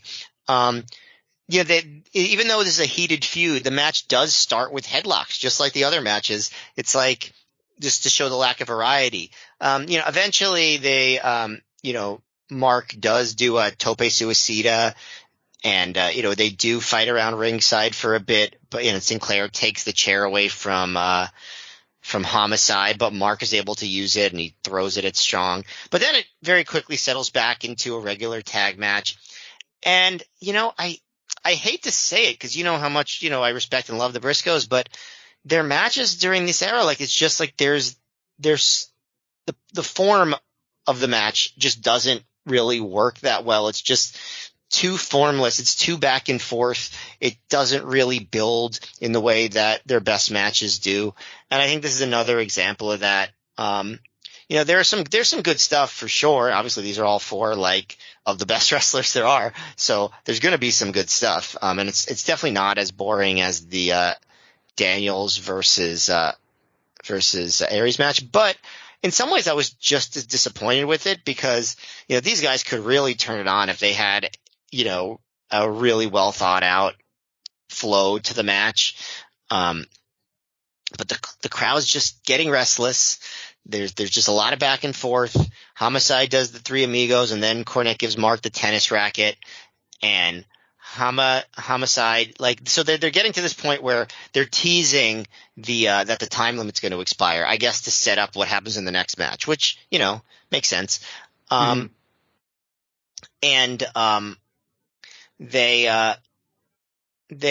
a point where they say 1 minute left, and I didn't count. I don't know if you did. It felt like longer than a minute until they finally got to the finish, which is Homicide coming off the top, but Mark hitting him with the gut with the racket and pinning him with about 12 seconds left.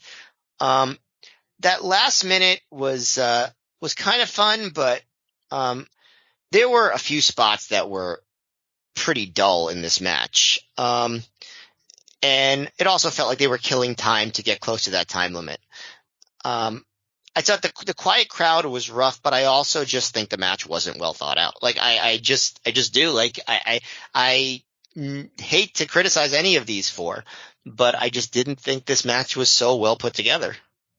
Jeff, what do you think about this one?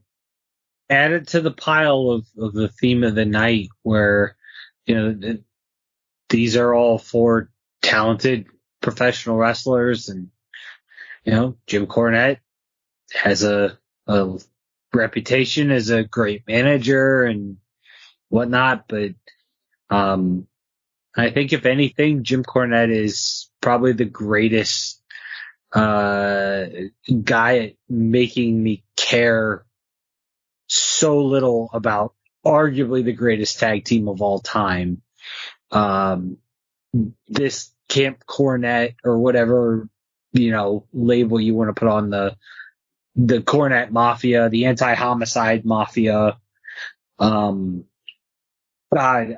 It's just so many things in this match felt like a disconnect to me. First of all, a tag team match to qualify for a match where it's, 6 guys fighting for one prize,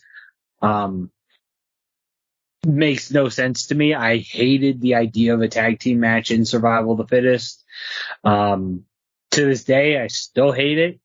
When I watched this show back and I saw the card and I was like, oh God, yeah, they did do a tag team match for Survival of the Fittest. How ridiculous.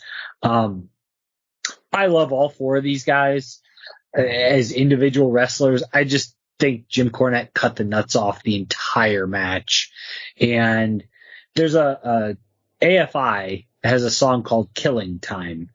And that's what I felt like is the overarching song of the night for this show. They're just killing time to get to the final 2 guys in Survival of the Fittest, and everything else means way less. The Cornette promo and law of diminishing returns, you guys both said it. Heel Commissioner Act was stale in 2000. I don't know. When did Bischoff come to WWE? 2002, and it was probably stale, honestly, by 1999, if we're being really honest. Yeah. I mean, I guess I was a little bit more lenient in the late 90s with things. But Jesus, I mean, we're in Ring of Honor in 2006, and we're doing a heel commissioner angle. And just a massive swing and a miss, and fine, whatever.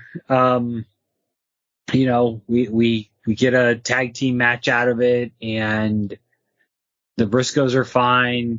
The tennis rackets, weapon we're going to use in 2006. Not even a loaded tennis racket, just the tennis racket. And we're going to hit Homicide, who's going to be the world champion at the end of the year. And we're killing time as we try and get to Final Battle. So here's the thing. I like this match more than both of you guys. It was my favorite match of the show so far, not by a ton, but I would give this like 3.5 stars. Like, I would call this a very flawed match that I had some real fun watching.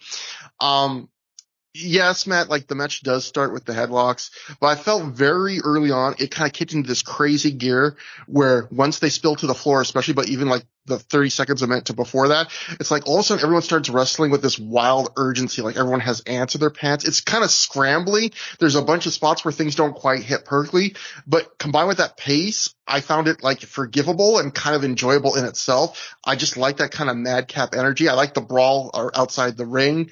And then when the thing I did not like about the brawl outside the ring is, Matt, you touched on it, is we get the usual thing where Todd Sinclair prevents Homicide from using a chair, yet the Briscoe used chairs multiple times, and at least one of those times I saw it was in full view of the ref, and I get that the heels use a foreign object and the ref stops it. I mean, the ref doesn't see it, but then the faces use it and the ref catches it. That's a classic, like, wrestling trope that gets heat, but for that to work, the ref has to miss to not see the heels using it, otherwise it falls apart. But anyway, when it got back in the ring, I thought it was still having that urgent energy I liked for a while. And like you said, Matt, like I agree, like we've been talking recently on the show about this era of the Briscoes, this comeback era was a weird era where like they had kind of dropped any kind of psychology and structure for the most part and just went back and forth, back and forth. And some matches recently we've watched, I feel like that really did not work for me. And some matches, it really did work for me. And this match, I felt like it did, like not to the biggest level, but it was just, they were in this very dumb jock, just do a lot of stuff with no psychology, work our asses off section, and sometimes it works. Like there's a sequence in this match that I think epitomizes this era of the Briscoes, which is this all happens in less than the span of a minute. Mark takes this crazy backdrop bump over the top rope to the floor, lands on his feet on the floor, then lets momentum carry him over till he takes a big crashing bump into the guardrail. Jay then hits Homicide almost immediately with this great looking belly to belly superplex off the second turnbuckle. And then Mark comes back in the ring, jumps off the top rope with like a flying one leg dropkick, almost like a Mortal Kombat video game, like jumping high kick. And then he does some early redneck kung fu gesturing. And that all happens in like, 45 seconds or 60 seconds. And to me, that's like 2006 Briscoes in a nutshell. It's just two guys working their asses off on offense, on bumping, going a mile a minute, doing cool stuff, nothing else. Basically like a more generous indie Steiner Brothers, I would say. But then, yeah, the match does slow down. The crowd is kind of out for a bunch of it, especially when the Briscoes take over. It's kind of more sedate. I do think Roddy's eventual comeback was a little too minor before he made the hot tag. Again, he's selling for a while, and then he just makes a comeback by hitting a chin breaker and enziguri out of nowhere and just, now I'm going to make a tag. But again, I felt like the match was flawed, but fun. I felt like parts of it had a real spark to it. The brawling gave it a different flavor, and I did really like that booking of you go right near the 20-minute time limit, but to let the fans know, hey, just because we're going near the time limit doesn't mean the match is going to end a time limit draw. And you do that to set up the very next match, which is going to a time limit draw. Other thing I'll note too is, go on. No, Trevor, go ahead and finish because I just want to kind of make like an overarching point on this match a little bit. I'll just say also, Prazak notes on commentary that these survival of the fittest matches, they're all supposed to be drawn randomly. And he goes like, what a coincidence that the Briscoes end up facing Homicide in a tag match. So Prazak is now playing into the idea that like Cornette's really corrupt. He's not only like trying to go after Homicide, he's like rigging random draws. But the funny thing is, the next match on the show is Samoa Joe versus Bryan Danielson, which, again, by the conceit of the show, is supposed to be a random draw. And, like, Prazak does not, like, question that at all. Like, how weird is that they just happen to get random draw when they're feuding against each other? But he does for this match. So I thought that was, like, a little bit of a weird thing. But overall, small complaint. But Jeff, what were you saying? So I think part of my problem with this tag match is not so much the actual wrestling itself. I mean, obviously, like, the Briscoes would mature and get more intense and have a little bit more personality to them over the coming, years. So, they're still in this baby Briscoe mode. But I thought what really threw the match off for me, especially rewatching it, was the complete lack of chemistry as tag partners that Homicide and Roddy had.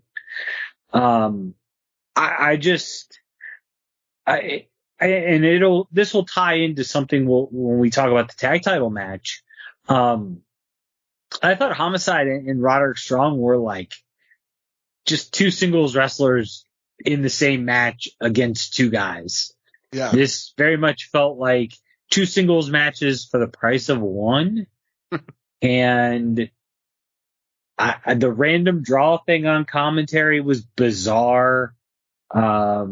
Maybe Dave was just like trying to find some material to use while they're taping, 12 shows over the course of 2 or 3 days. I mean, with the conceit that's a random drawing, it would be weird if the Briscoes got selected to team together against Homicide. Yes. Yeah. Like, it's a good idea in theory if that was emphasized throughout the course of the show, that, the random draw of, Seidel and Davey Richards. They were on opposite sides at Gen Now, and now they're facing. Yeah. Or you could have done a random draw and said, like, ooh, Seidel was, a part of Generation Next, and he's got to go against his, former stablemate Austin Aries, or, I hate going to the well a third time in the same building, but Seidel and Daniels, who've wrestled each other twice in this place. Right. And like, obviously not everything has to be as unsubtle as WWE, but when you try to do a thing where like somebody's rigging the draw, remember at the 89 Royal Rumble when the implication was that Ted DiBiase bought number 30, and they do a whole bunch of skits to make it clear that that's what's going on. So you're not just like, throwing things out in passing. Like, if you're going to make that a plot point, you might as well make it a plot point.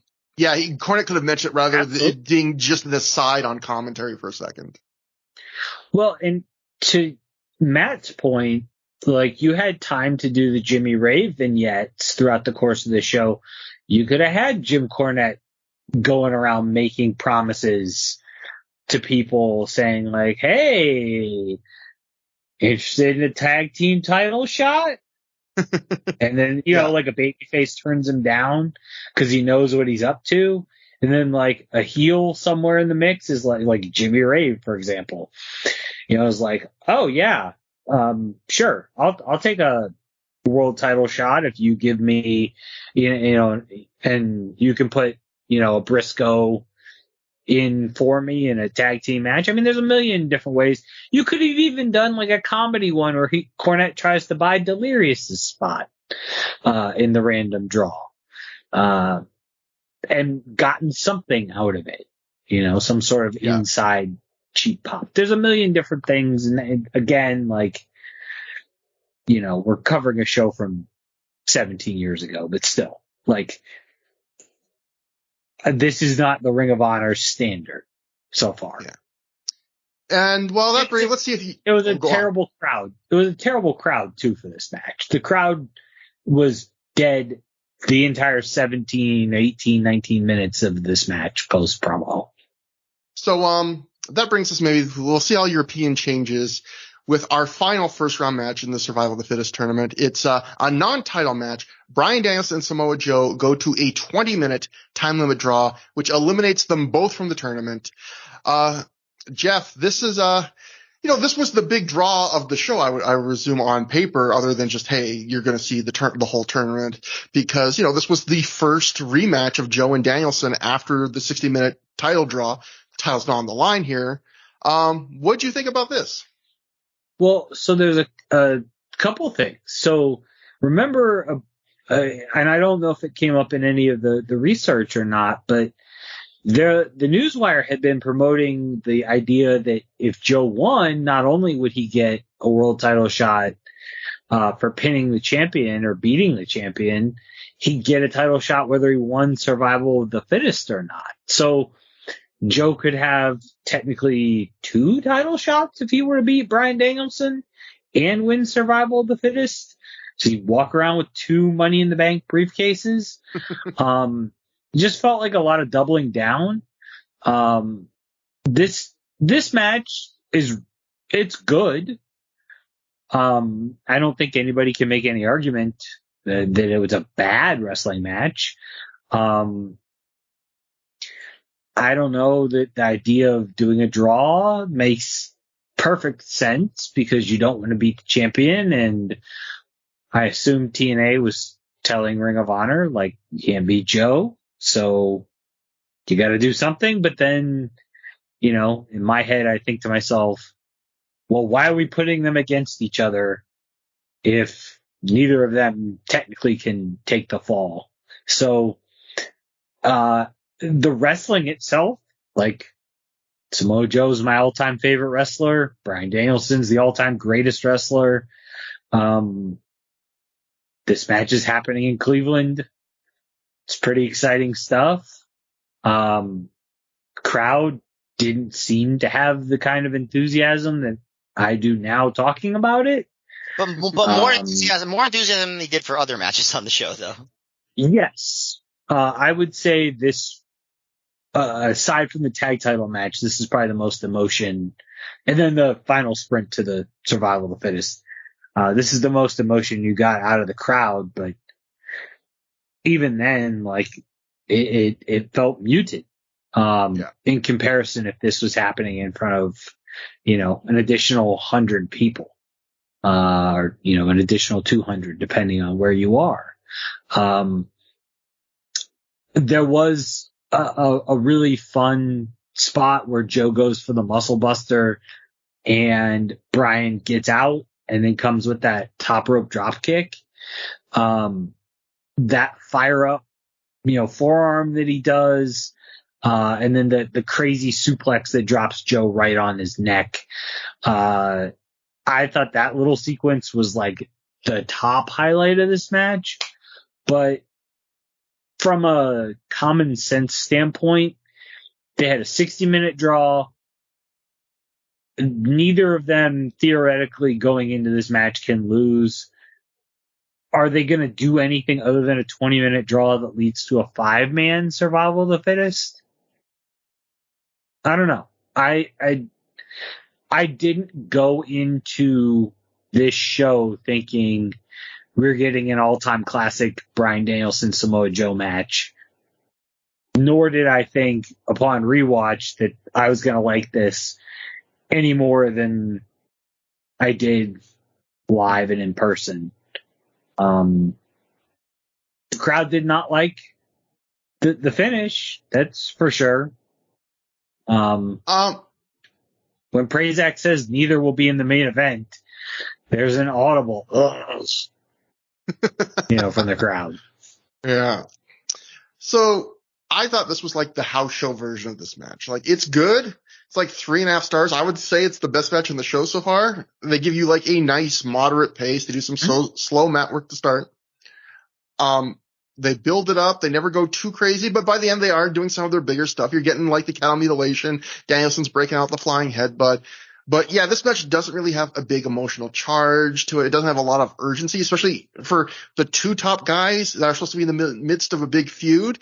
And it also feels like, speaking of the finish, it feels like the Observer pointed this out too. So clearly people in the live report saying the men today felt this way too.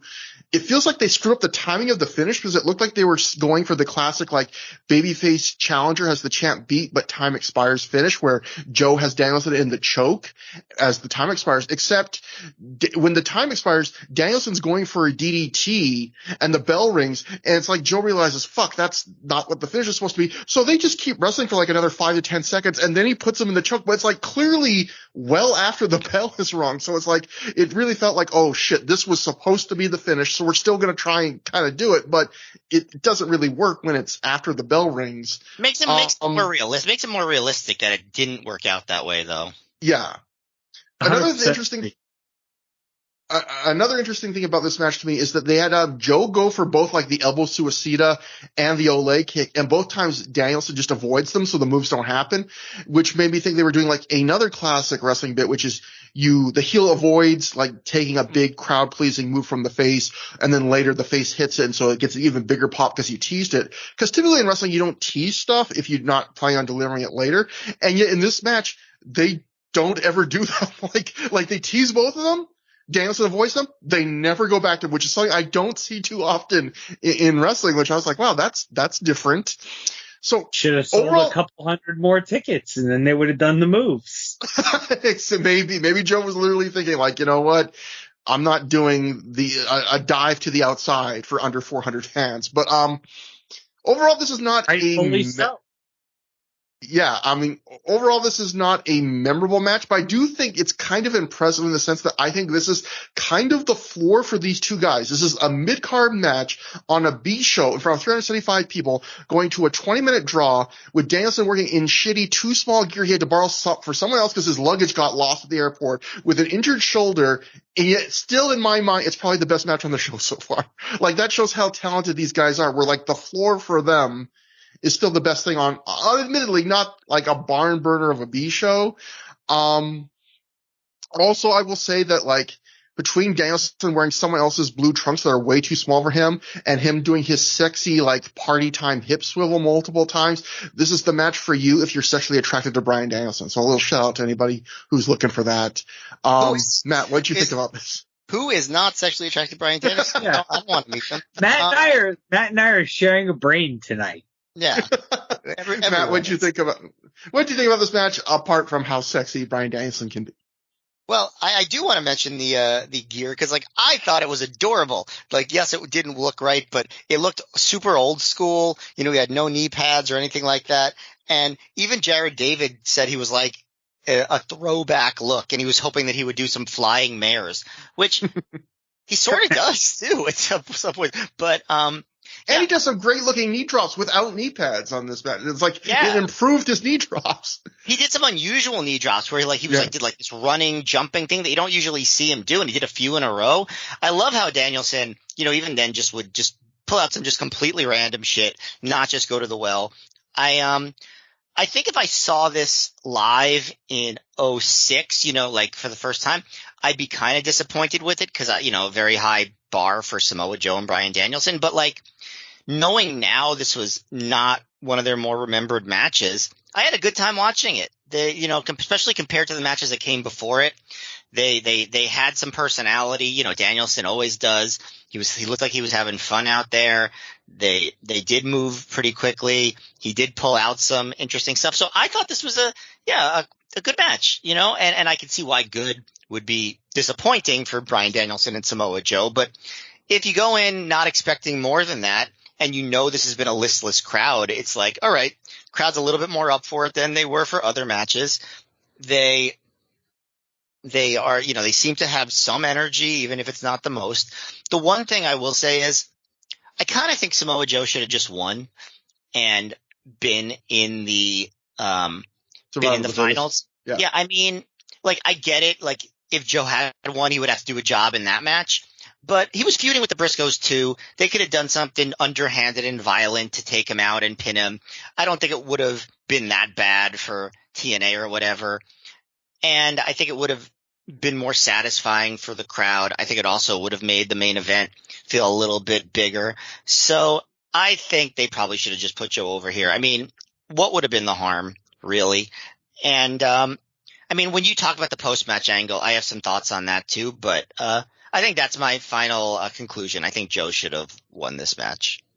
So I want to respond to one thing Matt said. Yeah, go on. Because I wrote some notes today when I was on the treadmill.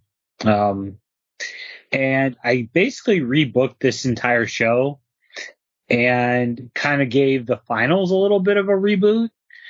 But Matt hit on the idea of having someone take Joe out. And the way I would have kind of repurposed this whole combination of matches, Seidel Jay Briscoe opens the show. Seidel wins. Rave versus Mark. Rave wins. Bryan versus Daniels. You play up their history. Bryan wins. Aries versus Delirious. Aries wins.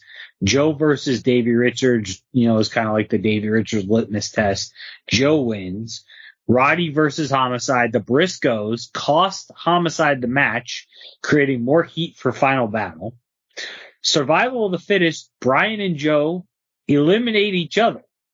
So you protect not only the Ring of Honor World Champion, but also whether Joe was X Division champion or whatever it was around this time in TNA, he's not being pinned.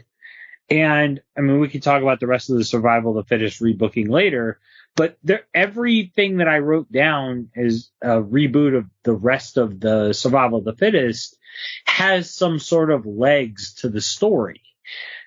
And I feel like there's a lot of stake and stakes for Survival of the Fittest, but there's no sizzle to any of these qualifying matches, aside from Joe and Danielson, and it kind of, basically cancels itself out with a non-finish. Yeah, and going to what Dave wrote in The Observer based on live reports, it echoes a lot of the thoughts we've given already, which is just fans hated that both were out. They apparently didn't time the finish right, and it wasn't their best match, but they can't have anything worse than a very good match. So, going to the post-match angle. After the match, the fans and Joe did the usual. They call for 5 more minutes. Bryan teases the crowd by holding up 5 fingers multiple times before he offers Joe a handshake in agreement. And then, of course, he immediately just hits Joe in the head with the ROH World title. He beats Joe down with the belt. He then lays the belt over Joe's head. He then, stomps on the belt that's on Joe's head when he comes off the second rope. Bryan gets on the mic and asks the fans if they want 5 more minutes. He then tells them they can kiss his ass. He stomps Joe one more time for good measure. Danielson poses as the crowd chants a little for Homicide, and an army of students and refs check on Joe. Homicide does not come out, and Joe's motionless. Bryan leaves. Joe sells this huge. Joe is stumbling. He needs a lot of help to get to the back. Joe really sold this as completely destroyed from a few belt shots. So, they're trying to, do what they can to heat up this angle. Matt, what were your thoughts on this? You were talking about how you had some thoughts for this. Have they done the whole, after every single one of Danielson's draws, have they done the whole tease 5 more minutes and then he walks away and doesn't give it to him? I feel like they've done this every single time. Am I right about that? I guess the Nigel one at the end where they were very conciliatory to each other and Danielson was selling that he was dead for 5 minutes afterwards. That one they didn't, but maybe the rest. Well, I know the Colt one, he's gloating that he never has to wrestle Colt ever again. Yeah. I mean, I just find it boring to do every single time. I get that it's the bit, but it's just enough. I appreciated that instead of him just running away this time, he actually did more of a heavy angle and, really beat down Joe. But does it also make a little bit less sense for him to not want the 5 minutes in this match, since he wouldn't be losing the title if he lost, and he'd be gaining an entry into Survival of the Fittest, which, since he entered the tournament, you might expect he cares about winning. So I feel like it makes less sense for him to deny the 5 more minutes here than it does in his title matches. Yeah. Also, why is the world champion in a tournament, quote unquote, to get a title shot? Shot at the world title. Yeah, that also doesn't make sense. Maybe if he won, he could get a tag team title shot with somebody. Yeah, that'd be very much a Roman Reigns in the Royal Rumble match moment. What's going to happen if he wins? So it's now intermission at the show. Dave Prazak is backstage. Dave Prazak doing all sorts of work because he had to do the ring announcing tonight, having to do the backstage interviews. And it's a cute thing because all of Ring of Honor commentary is post-produced to try and keep the illusion that they're doing it live. It's fine. Normally, Prazak has a line he'll say after each match, and so-and-so's going on to blah, blah. And on this show, he makes a special effort to sit out and be silent and let Jared David do that because he doesn't want to risk talking over himself as he announces the winners of these matches. But anyway, Prazak is backstage. He previews tonight's main event. Jimmy Rave interrupts Prazak, demanding to know where's Prince Nana and Sal Renaro, and what's the deal with Daisy Hayes. And I wrote my notes, that last point is really bizarre. She literally escorted him out to the ring tonight. Just ask her yourself. I was thinking that too. There, that one, he's just like, dude, was she like just like refusing to talk to him? Like she's there, and then he's like, "Hey, Daisy," and she just runs away. That's the only thing I can imagine that would make that make sense. Yeah, so Rave just tells Dave, find Jim Cornette for me by the end of the night. So, again, this is a very Gabe trope, which is someone is looking for someone, and you'll find the answer by the end of the night. It's a classic Gabe one show story. And, so I don't know why he couldn't get the deal from Daisy Hayes, but that goes to the dark match. This was the first match from intermission, not on the DVD. Irish Airborne of Dave and Jake Chris defeated ROH students Alex Payne and Rhett Titus. Jeff, you said earlier you might have had a story about this.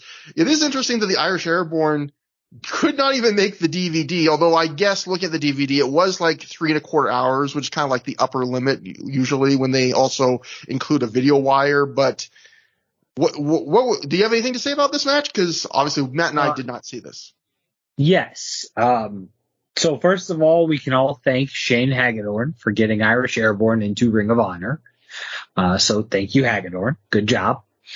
And secondly, the reason this match did not make the DVD, was because it was filled with blown spots all through these 5 or 6 minutes worth. I obviously, you guys know I am a huge fan of Rhett and a huge supporter of his. He's also a friend and somebody that I firmly believe has turned into one of the best all-around in-ring performers that's not signed to a major company for some reason. But this is less than a year into Rhett's debut into his career. His first match was in January. Here we are in October, 10 months in. And with, Alex Payne, he hadn't even become Sugarfoot yet. Mm-hmm. So these two guys have a combined level of experience of, I think, 1.5 years total between the two of them. And Irish Airborne probably not much more. The finish was on Alex Payne. And even that was a mess because whatever the Irish Airborne finishing double team move was, they missed Payne's head by, 7 feet when they were falling back to do the back bump on the mat. I think it was like a cross body with Payne on one of the Chris brothers' shoulders, and the one Chris brother was like going down taking the bump as the other one was in the air, and they just completely mistimed it. So the guy goes past Alex Payne, who's already on the mat, and 1, 2, 3, the end. Not good. And not even the fault necessarily of anyone but combined inexperience. Yeah, so, first off, Jim, I just want to say we've had, a bunch of people on that have seen these shows live. Congratulations on being maybe the first person in 120 episodes of Through the Years that really had a vivid memory of a dark match that happened like a decade and a half ago. I will never forget this because it was, I don't want to say it was like the worst wrestling match I've ever seen, because it certainly was not. But it felt like 4 guys who just had no experience and no veteran leading them through a match. I don't want to say that I hated it or it was terrible. I felt bad. Yeah. For all 4 of these guys, because it just was wow. Yeah. I get why you would not want to put that on Ring of Honor DVD, but at the same time, it's like, I feel like too often now wrestling companies avoid putting rookies in positions to fail. It's like, that's how they're going to learn, You can't protect guy. You protect a guy forever, he'll never get good. Say even the Roderick Strong stuff. Like he cut a lot of bad promos. If you want to get decent, you have to cut. You have to do things to get better at things. Yeah, exactly. So, that brings us back to the first match we got to see after intermission. Actually, the semi-main event.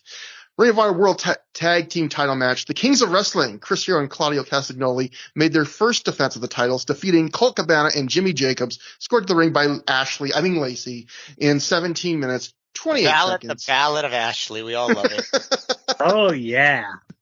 When Claudio pinned Colt after they hit the Heroes Welcome Kings of Wrestling edition, which is basically just the Kings of Wrestling neckbreaker variant, but with Claudio elevating the guy's legs off the canvas.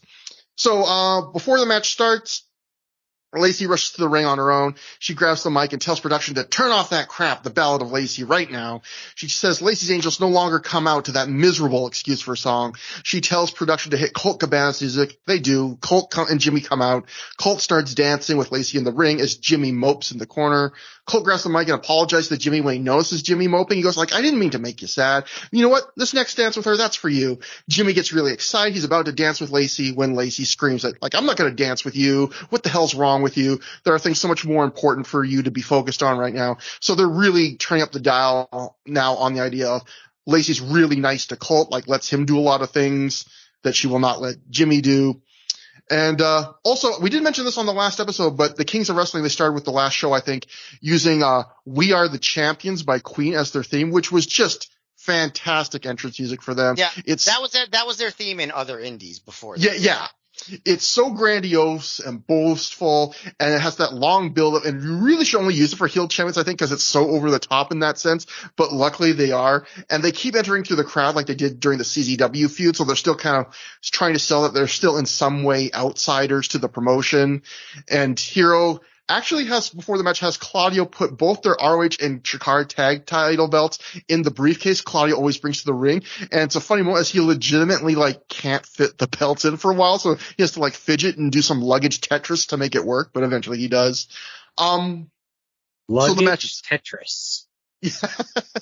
Sometimes you gotta change the orders of everything to get it to fit right.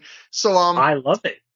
So, first off, this match doesn't make sense. It does make sense for Jimmy and Colt to team together. It's a evolution of the story where Jimmy's obsessed with Lacey, wants to make her happy. Colt is dating or at least, seeing Lacey. And so he kind of wants to make her happy, and Lacey wants them to team together to win tag team gold. So that all makes sense. But what doesn't make sense is why a brand new tag team that's never had a match together before is getting a tag title shot on their first night together.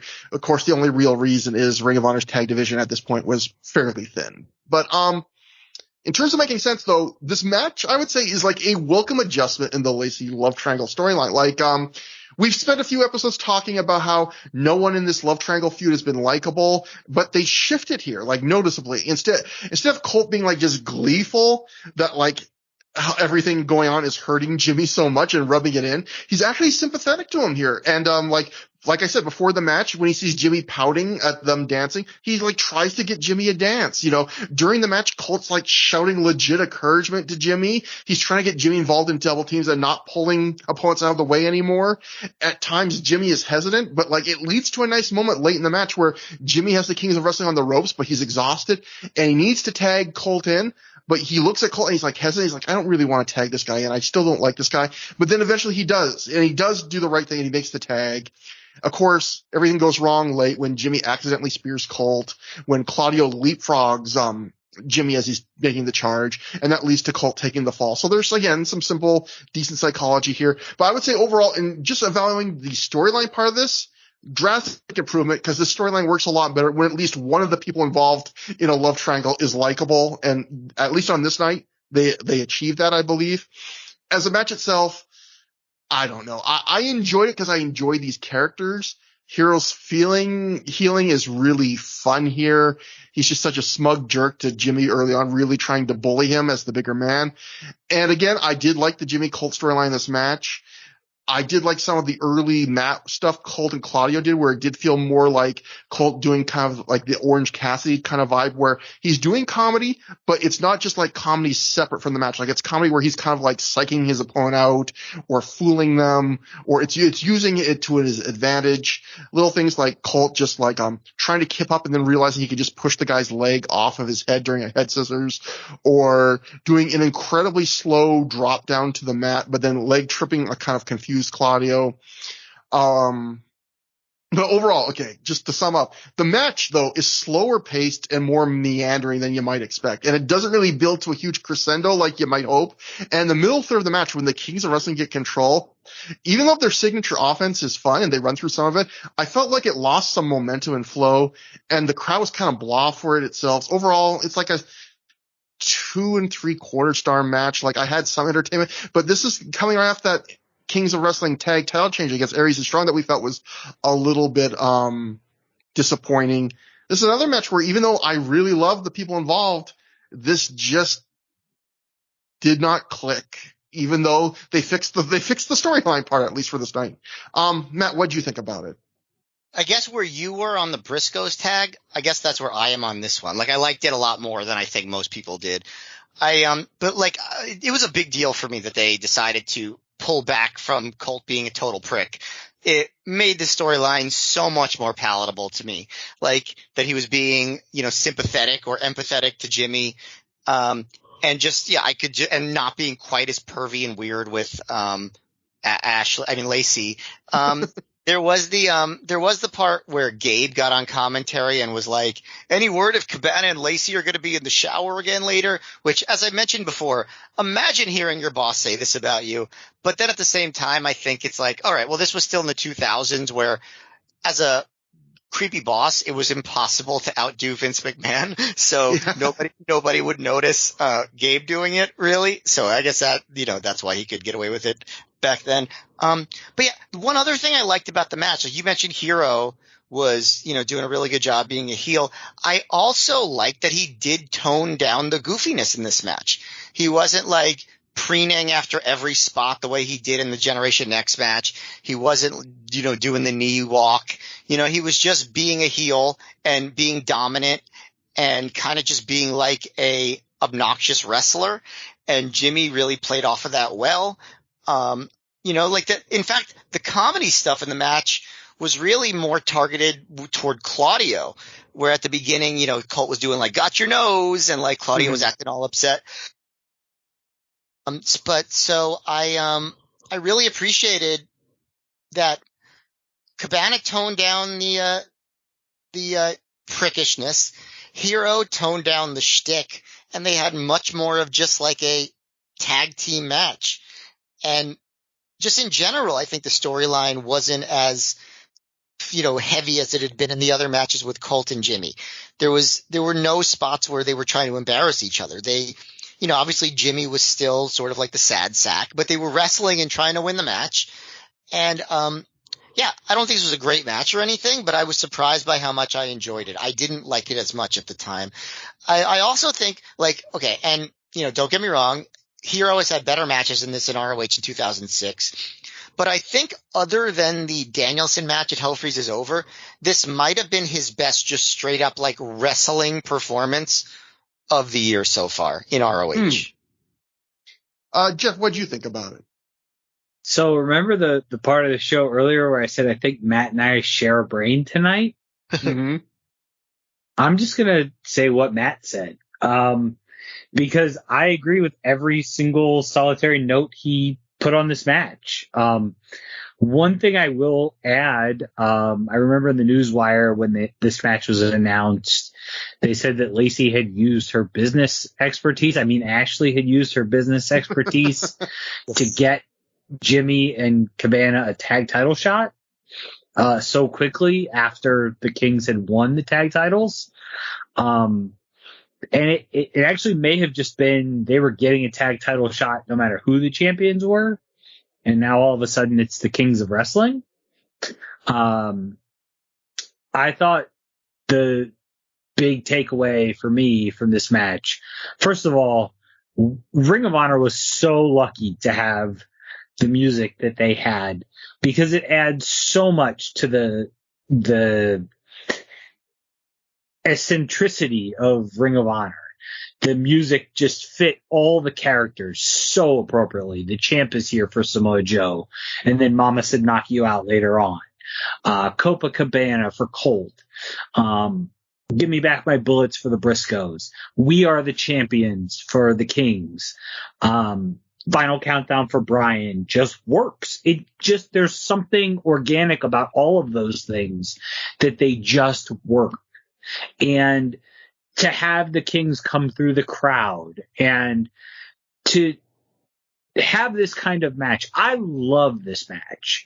Not that it was a great match. I loved it because it was so different from every single solitary other match on this show so far. And it genuinely felt like the first time, even though I had seen Claudio a lot in the previous, I don't know, maybe 3 or 4 years, probably about 3 years that I had seen him work, dating back to WXW. The thing that I took away from this night was Claudio Castagnoli, and watching it back on DVD really reinforced this in present day terms. Claudio Castagnoli is probably the best tag team wrestler that exists in wrestling. He's done it with 2 different, completely different versions of the Kings of Wrestling. He did it with Aris as Swiss Bunny Holding. The Bar with Sheamus in WWE was great. He and Jake Hager were a great tag team.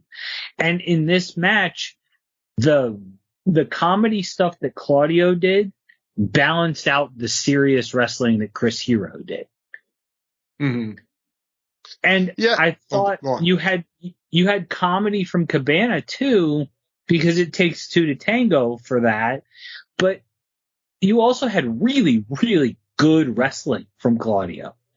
And it just, I remember very vividly, like this match ending with the finish that it had, with the post-match attack from BJ, and just thinking like, oh my God, these Claudio and Chris Hero are so good together. And yes, like this was another tag match, but in the ways that I did not like the Briscoes against Homicide and Roddy, where it felt like a tag team against 2 singles wrestlers in one match, this was the polar opposite. It was a great tag team against 2 singles wrestlers working in a story together without the goofy love triangle ruining things. And I thought this was probably my favorite thing on the entire show. So, wow. One thing I want to point out in the match, I forgot to mention, this is just a little dumb thing, but there's some fan that's heckling Hero during the match. It must be someone that's like saying something like you're gay or something. And Hero just yells at the fan, sorry, buddy, you bought a ticket to see me wrestle. Who's gay now? And I love the idea that like, if you buy a ticket to watch wrestlers, you must want to have sex with all of them. Like, I love that, like, that was his comeback, like, you're watching wrestling, now you are the gay one, sir. But after the match, so Trevor, I just want to mention something real quick too.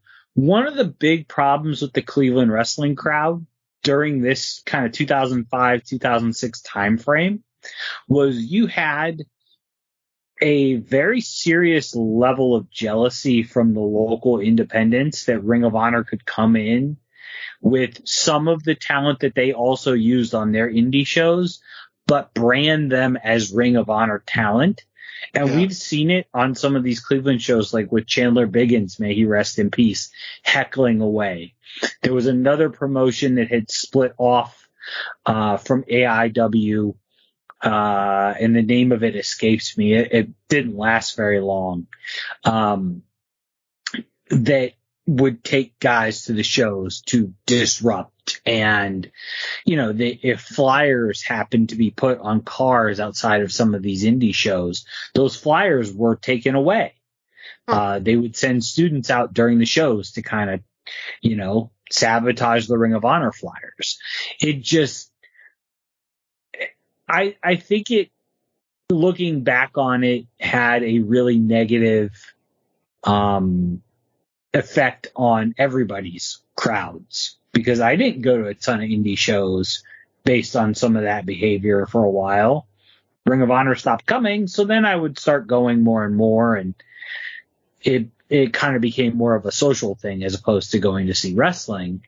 But I think fans like that, and I don't know the specific fan you're talking about. I don't think you could see his face when. Yeah, I don't think so. Hero's young. I really wonder if it was somebody that happened to be on an indie wrestling roster in the area. Wouldn't shock me. There may be few grudges more petty than the grudges between independent wrestling promotions. But after the match, BJ Whitmer's music hits. He does a hobble run into the ring with his surgically repaired ankle that is not fully healed yet. Jimmy drop kicks him in the injured leg and goes to attack him more when Colt stops him, because Colt's kind of friends with BJ in the world of Ring of Honor. So Jimmy tells Colt and BJ both to fuck off. He's very pissed off. He just goes to the outside, but he's clearly pissed, has a bit of a tantrum. So yeah, continuing the BJ Whitmer storyline, and as I think we talked about in a recent episode, I went and watched the BJ Whitmer shoot interview from Smart Mark Video. We talked about this. He mentioned how, he was not ready to come back at this time, but ROH was like trying to keep giving him payday. So they were like, hey, since you're going to be in the area, if you can come to these shows, we'll just have you do like a random segment where you want to wrestle, but we'll pay you your full rate for this weekend. And BJ apparently was very appreciative of them making that gesture, which stressed is a very unheard of gesture in independent wrestling for people to pay you when you're hurt like that. But Terry Silkin, the most generous man in all of professional wrestling. Yeah. So that brings us to the main event. Survival of the Fittest 2006, the finals, the 5-way elimination match. Delirious defeats Austin Aries, Jay Briscoe, Mark Briscoe, Matt Sydal in 34 minutes, 51 seconds to become the 2006 Survival of the Fittest champion or winner, whatever. The eliminations went as followed. Jay Briscoe eliminated Austin Aries via pinfall in 11 minutes, 17 seconds after the Briscoes hit him with a springboard doomsday device. Matt Sydal eliminated Jay Briscoe via pinfall in 19 minutes, 4 seconds with a victory roll. Sydal then eliminated Mark Briscoe via pinfall in 23:06 after he hit a Sydal shooting star press. And then Delirious eliminated Matt Sydal to win the whole thing via submission in 34:51 when he made Sydal tap out to the Cobra stretch. Matt, this was the final. Big long match, What'd you think about this one? All right. Well, first of all, very early in this match, Dave Prazak decides to mention that many have pegged Sydal and Delirious as the next Punk and Cabana in ROH, and that prediction sounds a lot more ominous now than it would have 17 years ago. As I had mentioned earlier, these matches starting out the same way. Once again, you have just Delirious and Matt Sydal doing this lengthy, slow wrestling sequence. And again, this is a normal way to start a wrestling match. Don't get me wrong, but man, you gotta note what else is going on the show and do something a little bit different to start. I don't know which of the matches should have done it, but maybe not this one, but it did start the same way as all the others. What you get here is what makes sense logically, which is that the Briscoes team up to battle everybody else. At one point they throw Sydal over the top rope. They throw Delirious over the top rope onto Sydal and Aries. Then they work over Sydal for a while. They work over Aries for a while. Aries fights back. He baits Mark into hitting Jay with a clothesline, and then he hits Jay with a drop kick. At one point, Aries goes up for a 450, but Mark pushes him off the top rope, and that allows the Briscoes to hit the springboard doomsday and get the pin on him pretty early in the match. So, good for Aries for being willing to take a very clean pin very early. He really did very little in this match, which makes it even stranger to me that he really didn't also do wasn't super exciting in his first match of the night. So this wasn't the best showing for Aries. I guess we'll see how he does in the title match the next night. Maybe he was just saving himself for that. But then we get the Briscoes versus Sydal and Delirious in a tag team match. I mean, again, it's logical. It makes sense. But my favorite part of this sequence is right at the beginning of it, because you have Delirious and Sydal sort of like sitting outside, like leaning against the guardrail. And it's sort of a fairly cinematic moment because you have Delirious just like ranting at Sydal in Delirious about teaming up against the Briscoes. And Sydal's acting is hilarious. He's like, really? Are you serious? Let's do it. And then they charge the ring. So it's just a very Matt Sydal and Delirious moment. And it's cute. So they get this tag team elimination match going, and Jay tries to break up a Sydal Delirious double team by kneeing Sydal from the apron, but Sydal kicks him off the apron. Then they get the advantage over Sydal pretty quickly. Crowd pop's pretty huge for what is a really fucking awesome split-legged corkscrew leg drop by Mark on Sydal, who is on Jay's knee. Just a crazy looking move they actually show a replay of. One of the best versions of that I've seen by Mark. So that was a real highlight of the whole show, honestly, in terms of wrestling moves. There's another cool spot where Mark goes for the inside out double stomp onto Sydal, but Sydal rolls onto the apron. So Mark just slingshots again back over to the outside of the apron for the hit the stomp. I was really enjoying the Briscoes much more here than I did in their earlier match. I thought Marcus in particular looked really good. Sydal at one point runs right into a military press Death Valley driver by Jay. And again, the Sydal acting while he's in the military press, he's yelling, shit, shit, shit. So then Delirious makes the save for Sydal. There's another point where the Briscoes go for the springboard doomsday device, but Sydal victory rolls Jay to get the flash pin, which I think was a good spot set up earlier by how they beat Aries.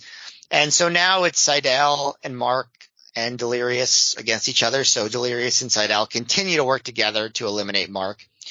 And at one point, Sydal has Mark in a hold, but Delirious pulls back the bottom rope, so Mark can't reach them. And Mark yells, "Where are them fucking ropes?"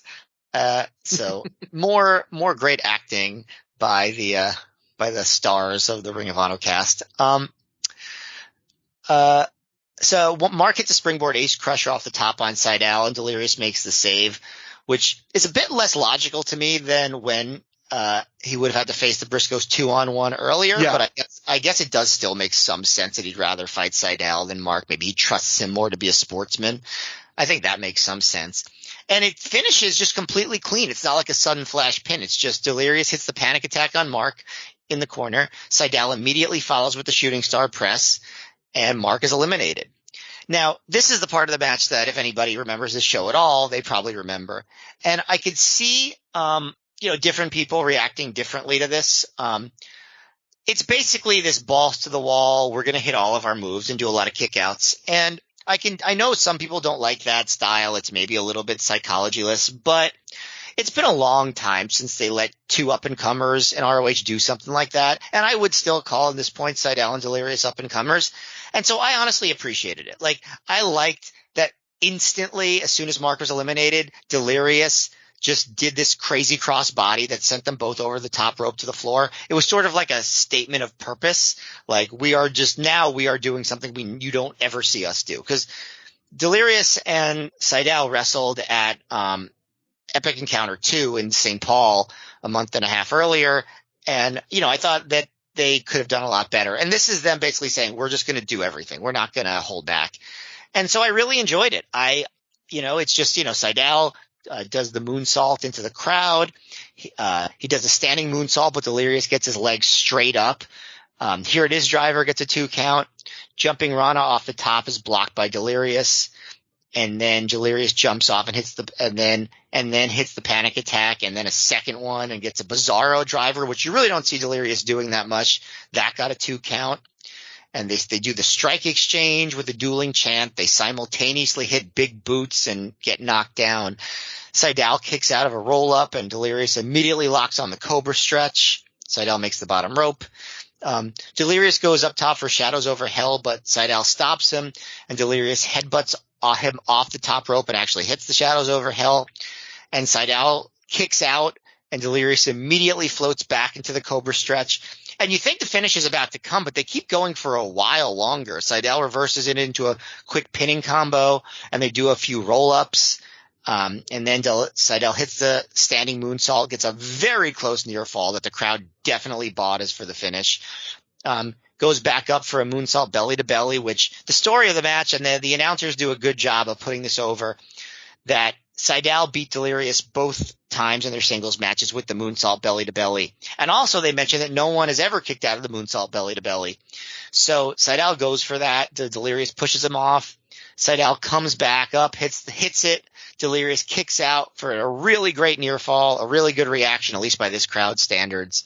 And they knew the story, that it was almost like Kenta with the go to sleep on a much smaller scale. So I appreciated that. Even in this kind of psychology-free segment of the match, there was some psychology. And you actually got your first ROH chant of the show after that. And then Delirious caught Seidel up at the top, pulled him down for the chemical imbalance too. Another move that you just don't see him doing that often in this era. Gets a near fall. Seidel goes for the shooting star press, and Delirious moves, gets an Oklahoma roll for another 2 count. They do another wacky series of reversals, and Delirious locks in the Cobra stretch for a 3rd time. Seidel taps out. You could tell by just the recap, they just threw everything at the wall. And again, I could see why somebody might not like it, but I found it refreshing just because there was a lot of holding back on this show. There's a lot of holding back in some of the other matches these two have had. And it was nice to see these guys feel like they didn't have to hold back. And it felt like a big moment for Delirious. So I thought it was a good capper to the show. As far as the rest of the match, I thought it had some pretty good psychology. I don't think the action was that great, but I did think the Briscoes looked better. And that split-legged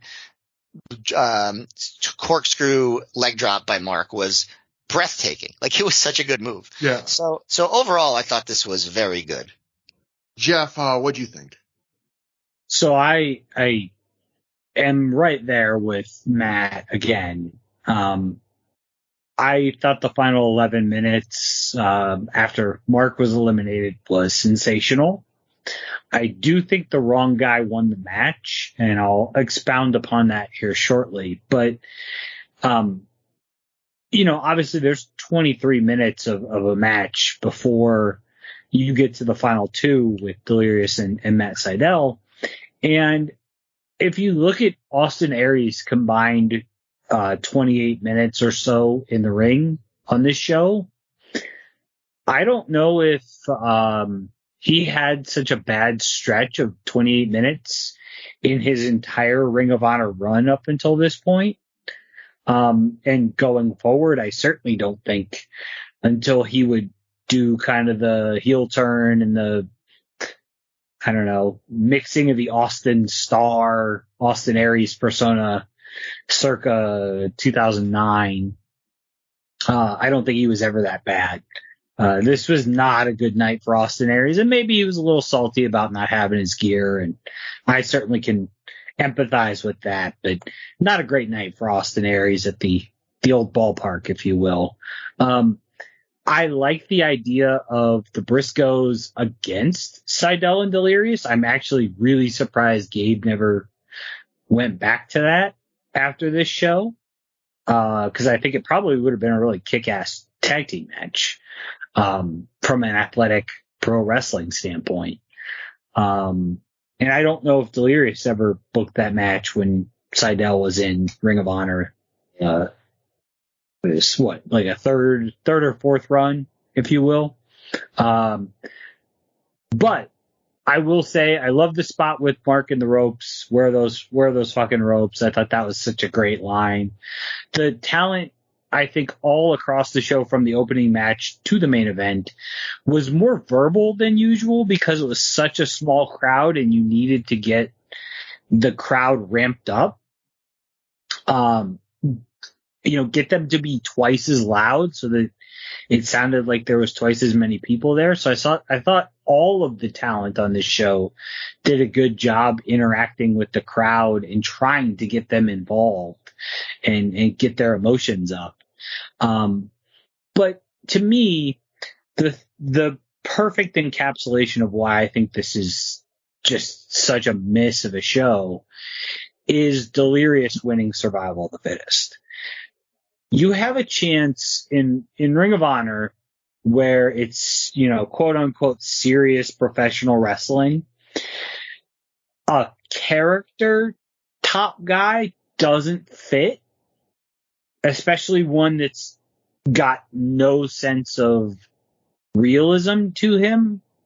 Like, I would consider Homicide a character, but he's a believable, real person street thug from Bed-Stuy, do or die, Brooklyn, New York.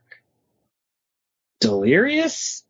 I thought Matt Sydal as the winner here over Delirious would have been awesome. It could have skyrocketed him to the next level. But as far as the actual wrestling of the final sprint, that final 11 minutes, man, that was incredible. I'd put it up there with, some of the best matches that Ring of Honor brought to Cleveland, if we're just taking that final 11 minutes. The crowd was into it. Like Matt said, it was the first Ring of Honor chant, ROH, ROH chant of the night. People were actually standing for a lot of it, which they had been sitting on their hands most of the night. No fault of the talent in the ring. Just a bad crowd. But this Survival of the Fittest being a 5-man match bothered me. It didn't feel like it had the top guys the way the previous 2 years had. And that took away from it. And I would also stipulate that both the Jim Cornette promo and the weird finish to Joe and Bryan, I don't think the crowd was willing to be more forgiving than they should have been as a whole. But I think Delirious and Sydal, boy, if they were going to pull in that crowd, they certainly did as best they could. Yeah, to me, I agree with a lot of what you guys say. My points might be a little different. To me, this was 2 matches. The first was an elimination match that I really didn't like that much at all. And the second was an 11-minute singles match that I think on its own, I probably would have said was the clear match of the night, and nothing else even would come close to it on the rest of the show. So, like, one thing I've mentioned in the past from rewatching all these shows through the years is I think one of Gabe's biggest strengths is that when he's at the top of his game, he's fantastic at booking big, complicated matches with a lot of different people and a lot of plot threads going in and out of them, things starting, things ending, all that stuff. I think like the 4-way Iron Man at Crowning a Champion is one I always reference. That's the first great example of that. The first Survival of the Fittest in 2004 is a great example of that.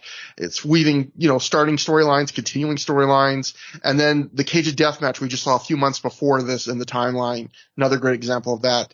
This match is not one of those. Like, this match doesn't resolve any ongoing feuds. It doesn't really build any feuds coming in or out of it. Like, a lot of wrestlers in this match have history together, but not really, there's no real significant story between them at the moment. Like, Sydal and Delirious came into wrestling in ROH together, and Sydal had recently beaten Delirious, so there is a little bit, but they weren't like in a program with each other. The Briscoes are a tag team, so they have a connection. Aries and Sydal are former stablemates. So there's like a lot of affiliations, but there's not a lot of ongoing feuds here. And Jeff, earlier in the show, you're talking about how like this Survival of the Fittest felt thrown together at like the last minute, or maybe not the last minute, but later. It did feel like in this match, like, the match was just there to have a match compared to some of the other big multi-man matches Gabe has booked, where it really felt like, a lot of planning has gone into this and a lot of things are going to come out of this. This didn't feel like that. But Of course, you can tell a self-contained story, right? Like, you can tell a story that just begins and ends in one match. That's a great way to do wrestling too. And they kind of do in this match. Like, the story is the Briscoes plan to use their partnership to get down to being the final two people. And when Aries is eliminated, like Matt mentioned, Delirious immediately knows what's up, which is kind of refreshing. Like, the faces immediately know, oh shit, this is exactly what they're going to do. And then Delirious, like, and that's in Delirious, he has that adorable moment with Seidel where he's like, talks him into teaming up. It makes complete sense. Even when Delirious is breaking up the Briscoe pin attempts on Seidel, it makes complete sense because you're like, okay, if it gets down to just the Briscoes against Delirious or just Seidel, they're screwed because it's going to be a handicap match. But Matt, you kind of forgave them more when it was just Mark Briscoe and Seidel and Delirious. When Delirious is breaking up Mark Briscoe pinning Seidel, I did feel like that's back to not making sense. I get what you are saying about how, like, maybe he trusts Seidel to be more of a good faith opponent, but I felt like that's kind of stretching it. But anyway, the problem is the plan almost works out too well. Like, I felt like the match wasn't really dramatic in the working of it because it's like Mark Briscoe kind of just gets dominated. He makes a little comeback, but like, it doesn't go too long, and there's not a lot of drama to the baby faces team up against the heel and make short work of him. But it makes sense. There's just not a lot of drama or excitement to that. Likewise, like the first 10 minutes, the choice they make in this match to have Seidel and Delirious wrestle for 5 minutes straight to start in the match, there's some things in this match where they make sense. They're just not exciting. Like, it makes sense that you kind of bookend the match with, like, they start the match together, they end the match together. But it also means, like, when Aries, as you guys have talked about, when Aries is the first elimination, like 10 or 11 minutes in, it's like he's barely worked in the match. And you're like, well, that's weird. And I can imagine some fans may even feeling a bit cheated. Like, this is like the biggest star in the match, in the main event, and he barely does anything. And again, it's a kind of a cute thing because they're building it up of like, oh, Aries has been in the final two of the first two Survival of the Fittest matches, and yet here it's like it's like a classic kind of Gabe switch of like, well, I'm going to do the exact opposite here. I'm going to have him be the first guy to get eliminated. So and there's even some nice psychology there where Aries takes the Doomsday device, and then later Seidel, when he's up for the Doomsday device, he reverses it into the victory roll to get the pin. So, there's a lot of things that I'm like, I nod my head and go, that makes sense. But I just felt like the match, other than like Matt, I completely agree. Mark Briscoe was like the star of the body of the match before it got to the final two. I thought that move he did was great. I thought he just had a lot of fire. But I felt like the work in the body of the match, like multi-man matches, I always say they can succeed on one of two ways. They can be really balls to the wall spot fests, or they can tell like a really intriguing, intricate story with all the players. I felt this was neither. I felt like this was just, whatever it was, 20 something minutes of just mid-tempo, decent action with a couple high spots and a few little story threads, but didn't really feel like it just, I don't know. If I had to give a star rating to the body of the match before it got down to Seidel and Delirious, I'd give it like 2 3/4 stars. But then when you go to the final, we continue this trend that we've had in the first two Survival of the Fittest tournament finals, which is the final two guys basically get to have an entire match on their own. And I felt like, Matt, you were mentioning how you could see how some people wouldn't like that, and I agree. I could see why some people wouldn't like it. I really liked what they did in the final 11 minutes, which is, as you said, like just a balls to the wall. It was like the last 11 minutes of a 25-minute main event match. It was just the most exciting stuff, them keying out of every finisher, hitting every big move. And like you said, they set the tempo. Like, it's like they flick a switch, because as soon, like you mentioned, as soon as it's the final two, Delirious does that huge cross body that takes them both over the ropes, and they just start brawling on the outside. It's a complete like shift in the tone and the intensity of the entire, not just the match, the entire night.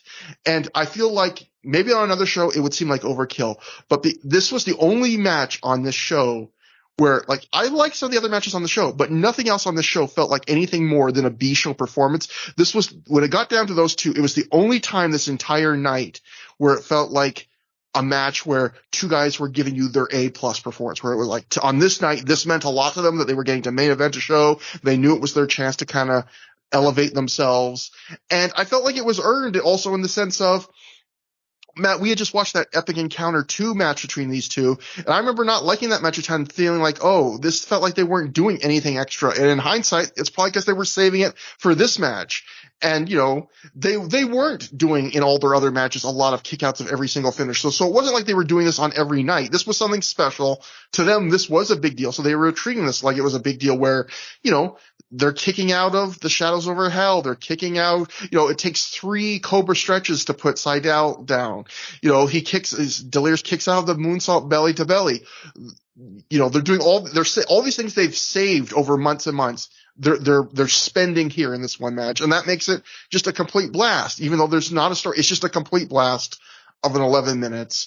And Jeff, you were talking about it, like this crowd, which hasn't been a great crowd most of the night, they get up for that final 11 minutes. It's like a switch is turned on for them too. Within like a few minutes, this crowd's been pretty quiet for the body of the match and for the whole night. Like they're chanting, "This is awesome" for the first time in the night. They're chanting ROH. They're getting pretty loud for this. So, it's weird. Like I would give the final 11 minutes like 4.25 stars. So I don't know how I average out.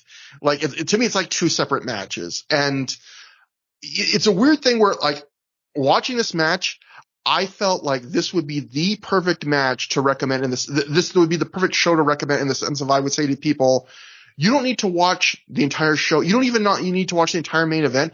Just watch the final 11 minutes of this match. If you have like an Honor Club subscription. And so I looked up Honor Club. They have the show on Honor Club except this match, which is like, I don't know how you I don't know how you upload Survival of the Fittest 2006 and not upload the tag title match and all the first round matches and not upload the main event. I mean, maybe I missed something. I looked, I didn't see it. So I would say it's weird because this is not a show I would say like go buy the DVD, hunt it down on eBay. I would not say go hunt down a torrent, but I would say like if you had an easy access, say through a cheap online monthly subscription service that you could just click and see it, watch the final 11 minutes where it's just Seidel and Delirious. I don't think that's an option for you right now. That's sad, but overall that's how I felt about it. I really like the final 11 minutes. Rest of it, not as much. After the match, crowd chants, "That was awesome." Delirious gets on the mic and it's not working because again, the mics have not been working. So you see Dave Prazak racing from backstage to hand Delirious a working mic. Delirious cuts a promo in Delirious Ease where he puts over Matt Seidel. He raises Seidel's arm. Seidel says, "Let's hear it for the fittest deranged psychopath in professional wrestling today." Seidel raises Delirious's arm. And it's funny as Delirious tries to sell, like, being the crazy lizard man, but he's clearly so exhausted he actually needs to drink a bottle of water before he starts celebrating. So it's like, I just wrote my notes. I guess even lizard men get thirsty. And then we get a long celebration where he's hugging like a ton of people in the front row. They really show you all of it. Yeah, and that's the main event. And it's them trying to put over another guy to it gives them an excuse to have Delirious wrestle Bryan Danielson for the world title one more time this year, because otherwise Danielson's already beaten him a couple times. I feel like, it was partly to raise Delirious up because he was pretty over at this time. The act hadn't gotten stale. He was, I would say, very over at this time. So it's partly to try and elevate him a bit and reward him, but I also think it's partly probably because Gabe probably just thought, I got to book out the rest of the year. Can I squeeze one more match out of Delirious Danielson? Well, if Delirious wins this big tournament, that's enough of a justification. So now we finally have just to play devil's advocate on the finish and going to another Bryan Delirious match. If the way I thought for this Survival of the Fittest to really establish somebody, because that's, to me, what Survival of the Fittest is a vehicle for. It worked that way, the previous 2 years with Roddy and Danielson. Obviously didn't really need establishing, but it kind of gave him and Aries, a little bit of combined raising for both. And here you're raising Delirious and Seidel, but which one of those two has a higher ceiling in Ring of Honor? Yeah. Per se. And Seidel is a heel or a babyface in this case. To me, if the Survival of the Fittest match has Bryan and Joe they eliminate each other, double count out, whatever. Jimmy Rave can pin Roddy, which circles back to not only the birth of Generation Next, which had just ended the previous time they were in Cleveland, but also to the Embassy versus the Gen Next feud that ended the previous year. It raises Jimmy Rave up, having pinned Roderick Strong, former tag team champion. Sydal would then come in and he'd pin Austin Aries, which shows not only has he grown with Generation Next, he has now grown enough that he has beaten the leader of Generation Next. And then you have a clear delineation in the finals of heel and babyface, as opposed to just the double, let's all cheer for all the moves. You could have Rave cheat. You could have, Rave is seeking this new direction. This could have been kind of the intro to his new direction. But also, if Sydal wins over Jimmy Rave as opposed to Delirious, and you flip-flop things there, Sydal has pinned top guy Jimmy Rave and overcome him as a cheating heel.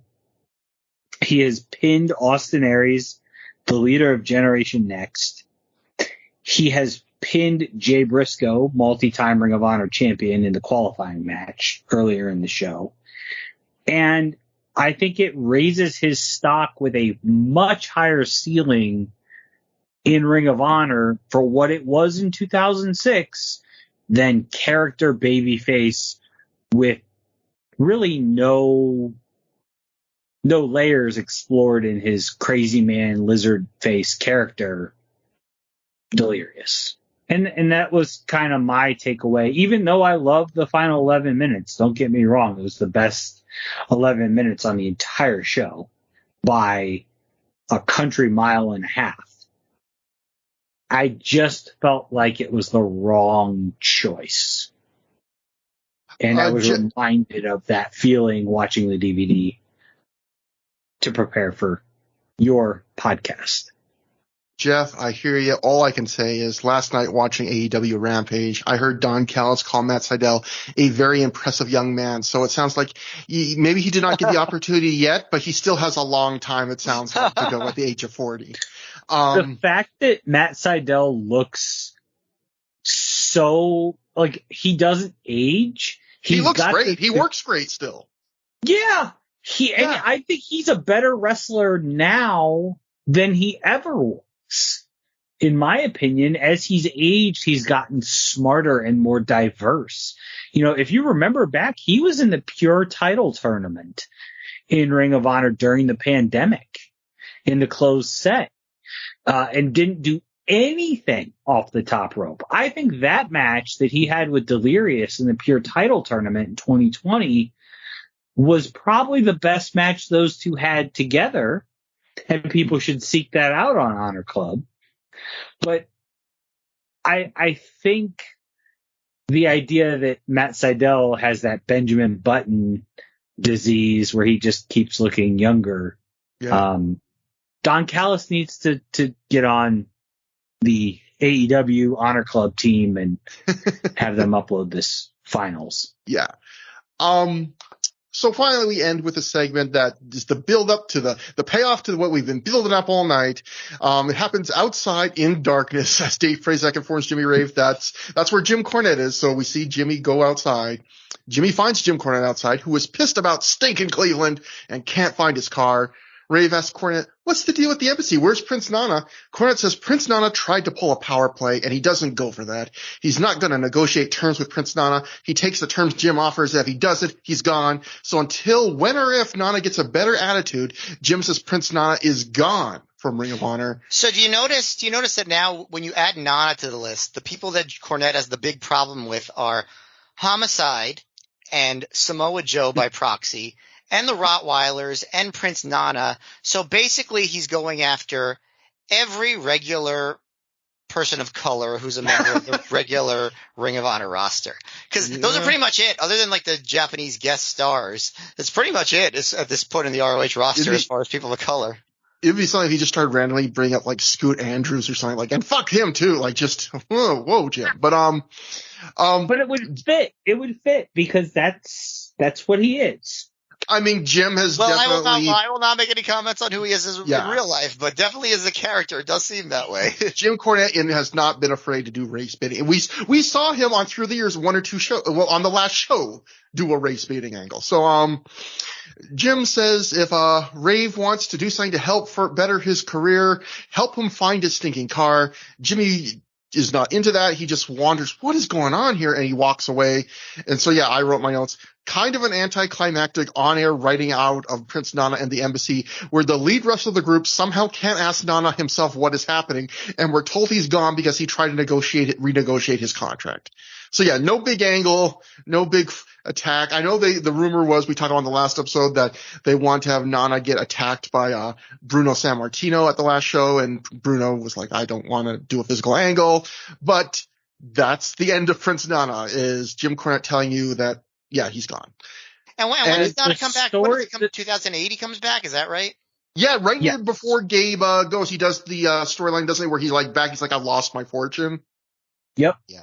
And there was a whole big story attached to that, of what that story could have turned into.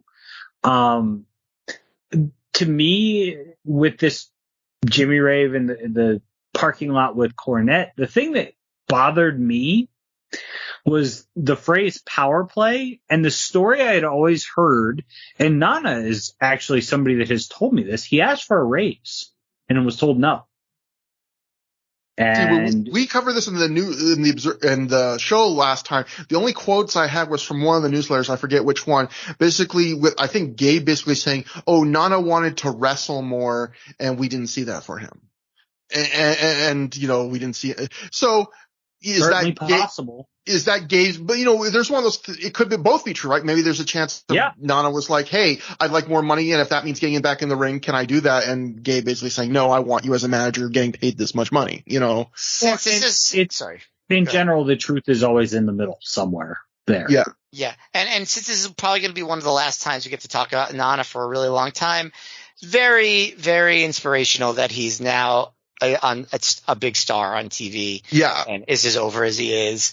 It feels really good after so many years, and validating for, I'm sure, him, but also for us as, people that have been big fans of his for so long. Prince Nana to me it's crazy. Like, I've been watching him for 23 years. I think I first saw him in the year 2000. Shout out to Conan O'Brien. So 23 years I've been watching Prince Nana, and he's a bigger star now than he ever has been. And he has a viral dance that I won't even bother attempting to do in my own house by myself. I am so happy and so proud of him, and just the fact that Swerve is a mega star and Nana is associated and lends so much to that act as a whole. And Swerve has occasionally worn Jimmy Rave's robe. I'm saying this, a day after what should have been Jimmy Rave's 41st birthday.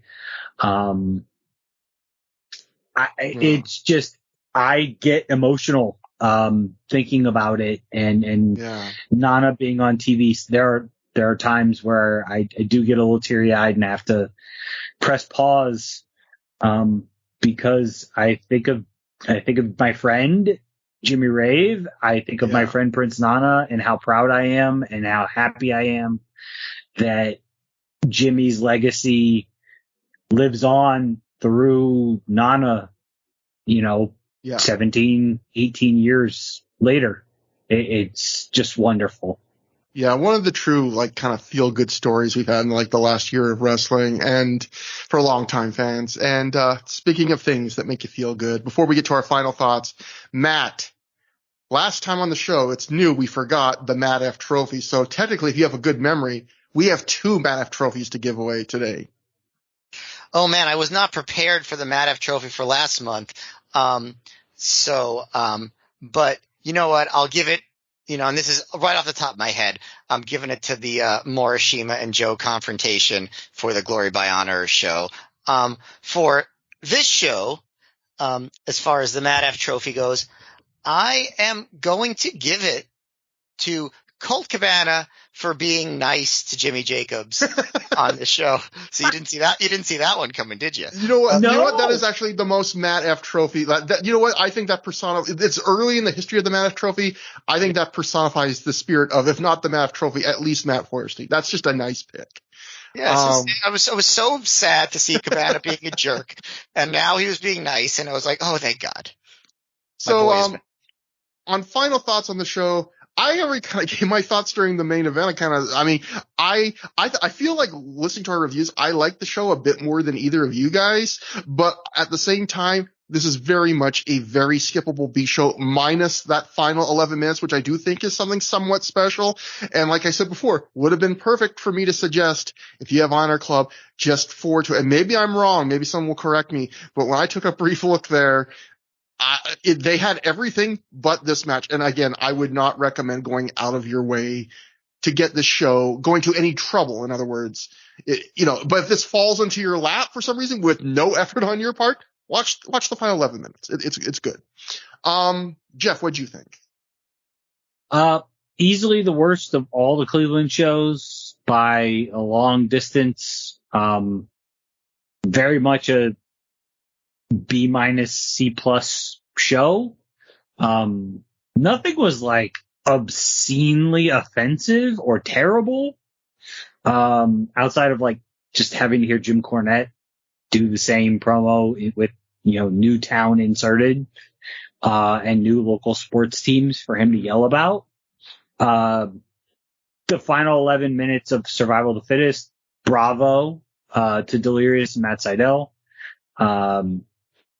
But, definitely a show that I was like thrilled I went to because I only had a 52-minute drive home. That's the best thing about this show, the drive home. Well, it beats having a flight at 5 a.m. the next morning from LaGuardia, or I'm trying to think where I stayed after the rain tent show. Somebody's house. I don't remember who.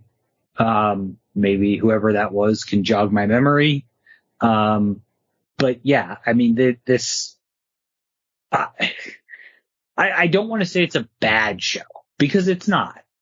But is it a good show? Is it an upper echelon Ring of Honor show befitting of the two previous Survival of the Fittest? No, it is not. And, yeah, I mean, if there's any show to sum up Ring of Honor's run in Cleveland, it's this one. Matt, what'd you think? And also, before Matt, we go to you, I just want to note, I just checked again, just to be sure. I looked up, Survival of the Fittest 2006 again. And again, for those who have never used Honor Club, one of the reasons we don't use Honor Club for this is because they have this really annoying habit of they just split the shows into matches and they don't give you like one unending thing that's unclipped or anything. They have every single match on this show except the main event. So if you go to Survival of the Fittest 2006, you will not get the finals of the match, but you'll get the entire first round. That is an absolutely bizarre choice of uploading. But Matt, what'd you think about the show? I liked it more than I did at the time, I would say, because I just feel less disappointment in certain things. And I think the things that I liked, like surprisingly were a little bit different than the ones that you did in terms of like the tag title match. And I think I liked the main event a little bit more than you, while certainly liking the Briscoes match and the Austin Aries match much less than you did. So I think it probably balances out. This is definitely a B show that has some entertainment value, but never really needs to be seen by anybody unless you're just a huge Delirious and Sydal fan. I remember this as being the beginning of a pretty dry run for ROH, where just a lot of the stuff they're doing just isn't quite clicking on the same level that they usually do, especially the Homicide, like trying to make Homicide be stone cold going up against the Evil Authority. I I just don't think that storyline ever really clicks, and it never really feels right until he finally gets in the ring with Danielson in Final Battle. And since that's such an overwhelming part of the company over the next few months, I think that kind of takes down everything. Hopefully I'm wrong, and hopefully I'll be surprised when I watch a lot of these shows, but that's what I remember, and I think it kind of leads to some lackluster crowd reactions too. That's what I expect for the next little while. But there is some dynamic stuff that happens on the show the night after, certainly a little bit more variety than what we got here. So looking forward to seeing just how some of the memorable moments of what's it called? Showdown in Motown? Is that what it's called? Motor City Madness. Motor City Madness. Motor City Madness. Yeah. Showdown in Motown was 2005, right? Motor City Madness. Correct. Yeah. So, there's some mad moments in that. So, we'll see how they play out. I'm looking forward to it. Time for plugs. Jeff, anything you want to plug? Obviously, an honorable mention, the podcast currently on hiatus or whatever, but yes. the sad thing is you guys put out so many episodes doing it weekly. You could literally not do the show for years and we will still have fewer episodes produced than you guys. You have over 200, I think. Yeah, we're at 208 total. Yeah. And we are on hiatus. We're going to get back to it at some point. It's just between Hagedorn writing, something I do want to plug. So I'm going to plug the Code of Honor book, that is, it's really incredible. And I'm really proud of my friend, the Chris Maurer, the person behind Shane Hagedorn, for putting all of this history, on paper. And as he said to me yesterday, it actually is a living thing now because it's on Google Doc. You guys are going to love this book when it comes out. Every Ring of Honor fan, every wrestling fan that has an attachment to people on Monday Night Raw. I don't think anybody in NXT. I guess Punk was on NXT tonight. So, yeah, I was going to say CM Punk, NXT. Yeah, CM Punk he might sign with NXT. Dynamite, Impact, SmackDown, like there's so much detail, so many incredible stories, and so many great people have contributed to the book. So follow Code of Honor book on Twitter, X, whatever it's called this week. If you use that cesspool, go follow the accounts. There's a lot of cool snippets and archival things that are going to be in the book, from Hagedorn. I also want to take time to plug two other important things. We mentioned Ralph Sorella at the top of the show. Rest in peace to Ralphie Cakes. He worked with Howard Stern for the better part of the last 40 years, and Howard's been a huge part of my life, probably as much as wrestling and Ring of Honor in general. So Ralph was only 58 and passed away, and he'll be missed. Please, all of you out there, take care of yourselves. I want to specifically thank University Hospital in Cleveland, Ohio, which is a good solid 10-minute drive from the Gray's Armory. My brother recently had a tumor removed, non-cancerous, in a process that has been going on since July. He finally had his surgery this past Friday. And I want to thank Dr. Wilhelm for saving my brother's life and allowing me to continue to have baby bro for many, many years to come. It has been an incredibly stressful and worrisome time, where not only have my parents been up here from Florida for the better part of the last 6 months. My niece is 2 years old, and a quarter of her life has been disrupted by this entire medical situation. So thank you to Dr. Wilhelm, who did a great job in the surgical department, and the rest of his staff at University Hospital in Cleveland. If you got a tumor in your kidney and you tear your adrenal gland, go see Dr. Wilhelm. I wish everybody a healthy and happy holiday season. And follow me on Threads. I think my username is Mr. Jeff Schwartz 0. So that's my socials everywhere. And for us, through the years at gmail.com for our email, THROH for through, at Trevor Dame on Twitter, at MayorMGF on Twitter. And for Matt, until next time, we will be covering Motor City Madness 2006, which will be, as Matt said, we may have started the dry spell of Ring of Honor. So get into what I am calling the dry winter for through the years of 2023, 2024. Hashtag Matt and Trevor made us dry. I mean, I speak for myself. I'm in all kinds of dry spells. Buddy, I could talk about eczema. I could talk about my sex life. It would apply either way. So until next time, have a good time. Have a great time.